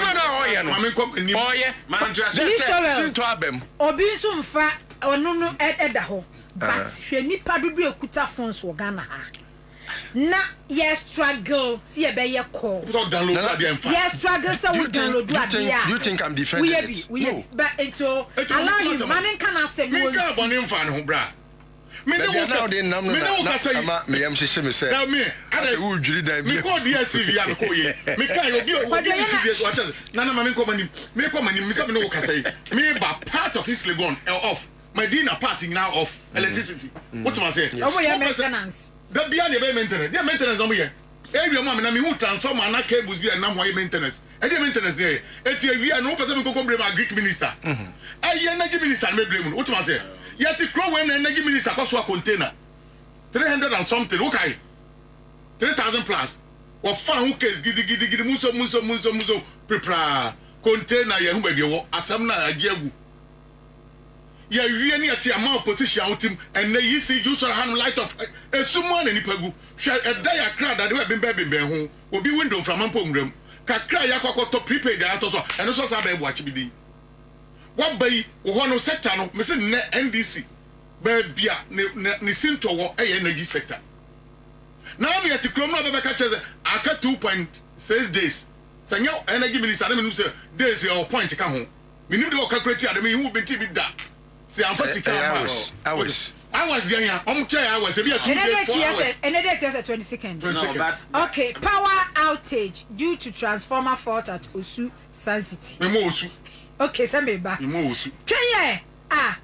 Power outage due to fire outbreak at Agyarko substation. Person question. Emergency maintenance. Emergency maintenance. Greater Accra. Okay, free. ECG for AISO. For omudenso. We can page I say what you own. Oh baby, I want. If you didn't you. I will go back. Oh say if you didn't you. We can communication for page there. I know the home tiasie. Minia paying and I'm new coming say John Honey paying. But I can tell you that John was one of the guys very prosperous during okay, what if you would mention back? I would have you to crow him now for container somebody container no ejibu anybody could see here. A woman so come 30 or come 40 the dwelling in anybody a walk ye who baby a decobium and no the 9 ye we no baby John and south 2.6 days naka. I was trying to cut we no 0.6 minimum was in the door. What man say? Yeah, yes, Kabi and Fan Shemua, Ghana Beko blackout. Yet the crow way mu and a John Babeka Chay, yes, sir. Your 5 days, okay, on by beginning. Say, I'm Pesca, no, chief of president, my chief of staff, F committee, and I'll move this Kabaye and the Coco Shemu. And to the sector now, one day there be a who Pesca your president. David, I know you remember Ghana for. Yeah, the one must have a Tretinipa.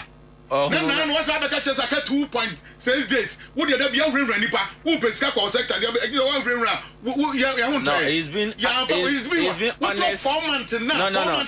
John I won't go, please. That's how I'm sure. What do I know 4 months? But I wouldn't say this. Now, yeah, shortage, you know. Now, I have no legal, no Afghanistan. What you want my way when we are the only minister? Take 3 weeks and now 1 month and near my question. And that's all prompt to president and in charge. Authority will make say the idea. What you are like 2 days, a year was 2.6 hours. And I can first come 2 days, do pass a bet threatening the Braben Renipa. There be a Juman Ocean as a secretary and Tampao. John Dinapo as a sector minister, energy minister. Say, is it wrong, say, like, what update Ghana for? Closing time. Because now, Paul, no one can complain. And I'm saying, update on the mind. You're wrong. Woman, 2 days. I don't update here. But maybe a Nana, okay, say, look, if you took one of the ministers who really working on let me tell you, John Dinapo is one of the hard-working ministers. If you don't, and not this government. Let me tell you, no. As a minister of energy, let me tell you. Okay, he's supposed to communicate.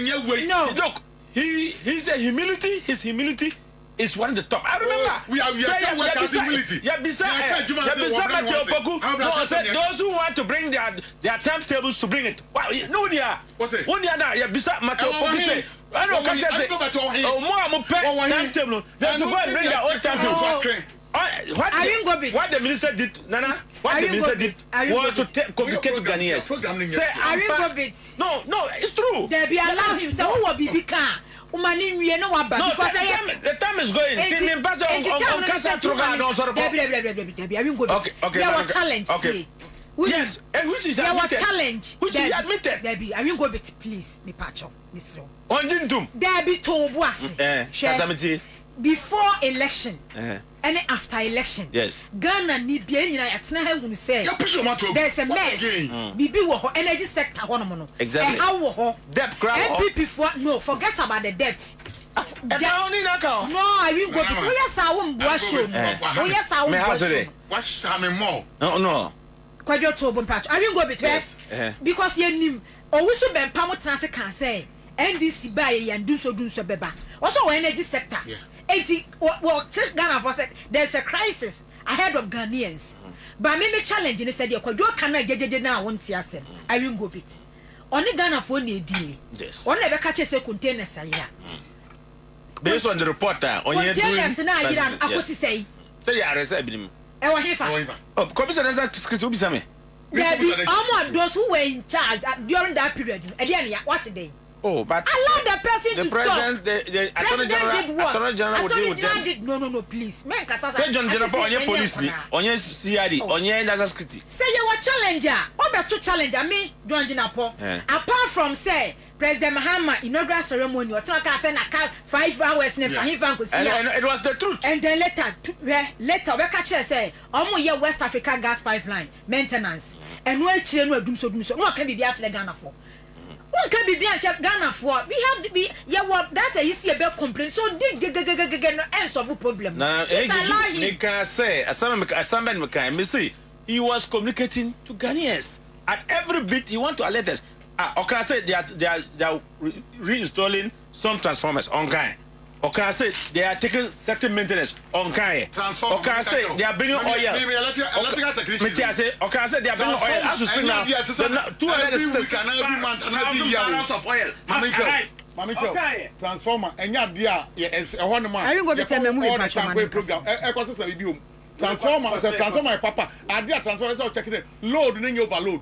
Say the load, a transformer is higher than the loader. Make my catch you say, if you are 10 years, when there's some oil. Transformer every month and every year, ya swear oil, I'm cream sequences.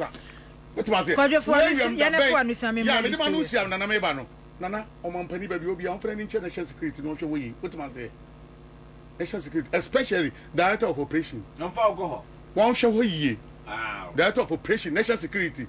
So I'm not certain who did the agra or best say a mamu. Kwajo. Oh, make so much on strong allegations. And I make actually no. Messi one share ye one Penny na appointment. And my Bobby Dino. What one? Make director and director of operation. Oh, me answer. More than one. What must say? Nana, so will be Zoti say and then answer. I am Mampani Nuya. You were about to abon here. I said, or Galam see was okay. Alfred Mahama, it's okay. Oh, Mama, men come and say, what any time? What must say? The one and Yama yet me know because I want me feet and me bar. Nawara a mining company. I want me feel on me bar. Nana so caught. Now share a branch here by Aqua. Nawara a concession. A Yanadia, honey Yanadia. Or not? List to Umamenka. Nawara and Yabitia. I was for Flora case tissue. I would just so Flora case baby diaper. Flora case baby diaper. I would just so baby SCSC Ubaho. Baby SCSC Ubaho.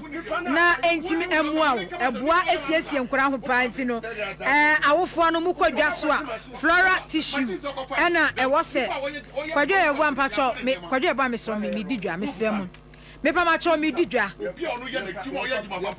me sramo kwadwo me pa macho kwadwo me sramo me ya de me sramo me pa macho eti bomodi afre delta paper mill 0243 033 033 say ope baby diaper eye Flora case baby diaper imbus hebo mesha imboost herbal mixture. Your number 1 immune booster baako pe. Unum bia esiesie. Ema wan kasa uhunu say ebibidro eye adwuma ewo unipadua emu. Listo, maybe am 5 minutes no akasa about Chief Justice ne yi suspended Chief Justice or say Justice yesi edu ene Justice for my yenyi wo mu friends na yewie. Imbusa ba Mr. Ghana baby etonro bia no ubenya bi ato. Afei Dr. Amegashi Herbal and Spiritual Center.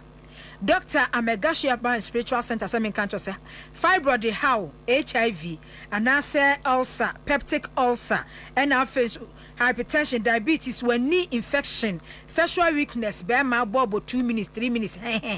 Now we are cromo, unchata wumpim. The patch of Modia Conian show. Ya dear Quan Crubia, how nipedia, hepatitis, gono, money memma, mope a war, Bema opes a witness bechi. Wokwa obebwa. Sunsumu ya diama near bia, spiritual protection bia, o pervese to quine, o pe favor our remu. Bia sikasemu bibia promise and faith. Dr. Megashi Herbal and Spiritual Center. Yo Kumasi ya wankra watakrade Kumasi Macro Old Police House one of my free 0547 044 307 0547 044 Me ma umu obi edi. Me ma umu obi edi.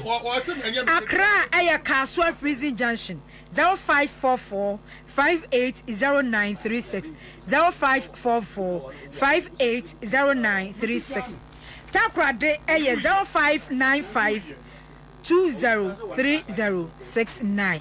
Afei Shannon so sir ye the BioBlast disinfectant. Any BioBlast heavy duty cleaner abedwaso. BioBlast disinfectant 99.9% ekele bacteria, virus, fungi bia. Unye bi edisiese ufia environment pet no nema ebe ha wo fie bia no. BioBlast disinfectant and I make for the amount. Your BioBlast heavy duty cleaner. And no enso would this yes washroom or kitchen or sink, toilet, towels, stubborn stains bia. A ye BioBlast heavy duty cleaner. Or ye bia stubborn stains bia no BioBlast heavy duty cleaner. And no was a we here. FDA Agyarko BioBlast disinfectant, BioBlast heavy duty cleaner. And I make for Eddie Amawo.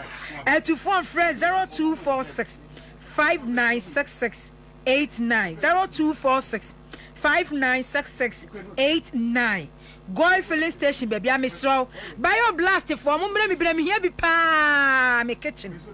Miss Ramo BioBlast disinfectant ni me here be pa. And to Mr. Monfre 0246 596689. Goil filling station Mati Biano. Ubenya BioBlast disinfectant, BioBlast heavy duty. List well and na list we give me concession owner no your friend Amuda Yusuf Fuseni on a concession there Elijah Amuda Yusuf Fuseni on a concession here there what man say omu your tiase Elijah tiase what man say it me tumra make sure see me feel ho na me ba no the cons e ho no ba bi omu ye gold we no mine no omu tu we ni wi a omu sa ba bi foforo nya ho no omu we no omo say you ntu ha no omo de ko ba bi sakra ayiwe yemfa no say ba bi different site ho na ko ba bi site omo ye we ni mpo a ensuo na ho omo anu matu dam ena no a ehura na ensuo no recycle na sack back sa na ode ye ne site na omo ye sa project no etu oya na ode anwea na sa be fill ya fill flat I'm telling you oya ko nyina na fill na chi etimi hu de kroti aba be kasa asemu America wo jima me so be fio na e ba no media ko ho na nansa okay me pacho mama media ne yina I will go bit adey media ho na nansa please list of kasa na me time aso ne enko kasa I mean fa konya usu na me sanche tiefo na me mo abaso di wose oni ho nya obi adia omo onani di kwajo wasi wawu nipa wu a agapade anya ne dia kwajo please me pa Dabi o me see you see Fuseni Amuda wasi enye wona da wasi enye wona nti wono so mo wona ne di listo we kasa mpacho time aso listo kasa anama baby o ma we yedru no ade ehia party through and say your justice system no e betutu ne ye your mama has put a motion in place. His decision to set a committee, no babe juma, sebi imperiasa, ebe buama, omoa, sebi omonye the justice system nini no. Ombetimi enye gidie wo justice system ni musese no enye sebi otan hunu bi na obi tan obi oti ase enye otan hunu bi na obi tan obi na emumu no ade a se ya nya ye need democracy because list all for the last almost 8 years no me odi me kokota memba enye se me di dwe o me nkoma kwase bi no list no mpacho me ma won see that word no me nkoma kwase bi no list over may you free why may you free why do you want to mean that untimi can't say may you free may you free I say the lawyer is asking that 2 judges free your friend saying, they are raising biases, or your friend saying, say they should excuse themselves. And let me tell you, say, there was a case, Speaker of Parliament case, and I feel Mackenzie. Didn't they raise issues about Nipana or parliamentary candidate for MPP? They have found across Supreme Court. No? When the lawyer, is it Titus Story, right? The same lawyer. He raised that issue, and who was chairing that meeting? Chief Justice. It was the then Chief Justice. They now suspended Chief Justice. And what was her response? Obogui. And I say they should go ahead. Even at the point, Titus Story, senior lawyer like him, no, he was heckled by the Chief Justice. And was you can't allow Parliament to close that, nothing is not working. And then you say, okay. And so also court say bias and then say, and the omobodugum, I think say there's prima facie, and the judges should go ahead to do. They are doing work for Mother Ghana. They are not doing job for only President Mahama. We want sanity to prevail back into our court.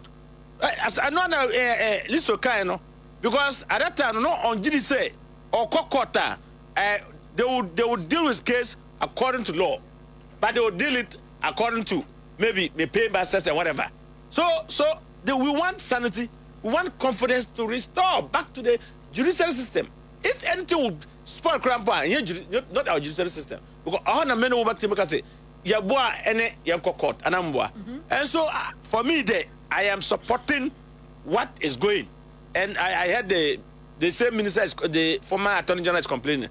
But on our reference, say you were taking somebody to court every day, in daily basis. Okay, a sitting member of Parliament. Your friend say, just a question, my friend say. The case no, who's the Attorney General made it any forcing and Japa case so you could see the way they were pursued.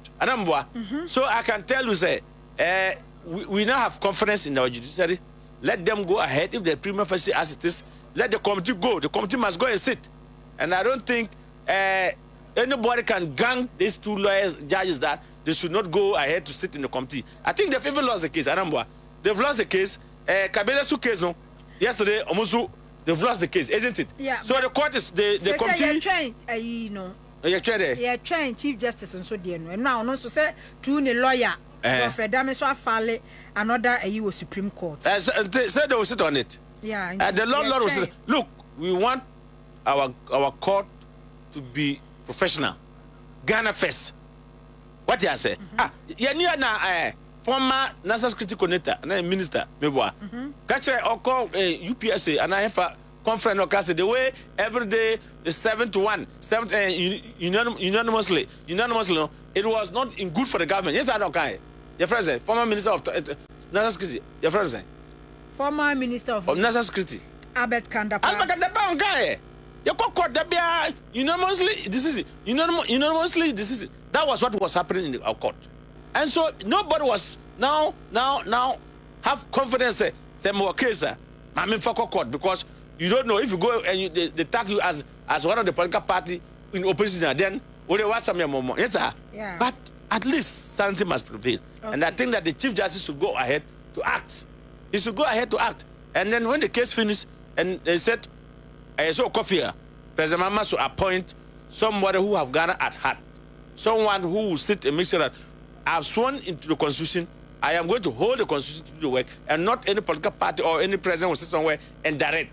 That is what she lost. Because she should have known, say, as a Chief Justice, so far as you are sworn to office, no, you are not for everybody. Get like the president sworn an oath that he will do good to all manner of persons. And that's what we expect them. They are national figures, and we should behave as such. So for me, I think that I'm in support of what the Supreme Court did some 2 days ago or 3 days ago. No? Okay. Abusiafonti, Vice President Wabalande. Akwaba. Na Professor Jenano Pokwajimai. First Lady, President Mahama, any First Lady, Mama Lodina Mahama, and our Ekoshiano. Our airport. Na said, Mamma, who is CIF. Oh, Ayana. Oh, yes, because Ocean will be on the 70s. Now, why a campaign across the country. And I do know, Mama, hey. Oh, no, why a fair? Eh, Ghana for Casao, Ghana for Casa Papa, and finally, and Vice President, One Mama Lodina Mahama, and a President Ejina Chirino, Intino, and Ijiaba, Mamma Koya, Oba time pa, and Ghana for you now, now so could break, you know, because. After so almost started man and who said mamma now I stress out no what bread it never so a quadrina home what then why if President Mahama so cross on so quite resty bio enti abusuafo no Professor Jena no pokwaje man mo and some American yes when you stroke now on one nanti yo ya fena ngu ayi hwiche mu se hwibaro mu so ne de ne bae na fefefa waba no Nana Pokulisto well. Kwadwe yeboa Samson awingo betim da munyina se. Neskwame kwache Nesto kwawia.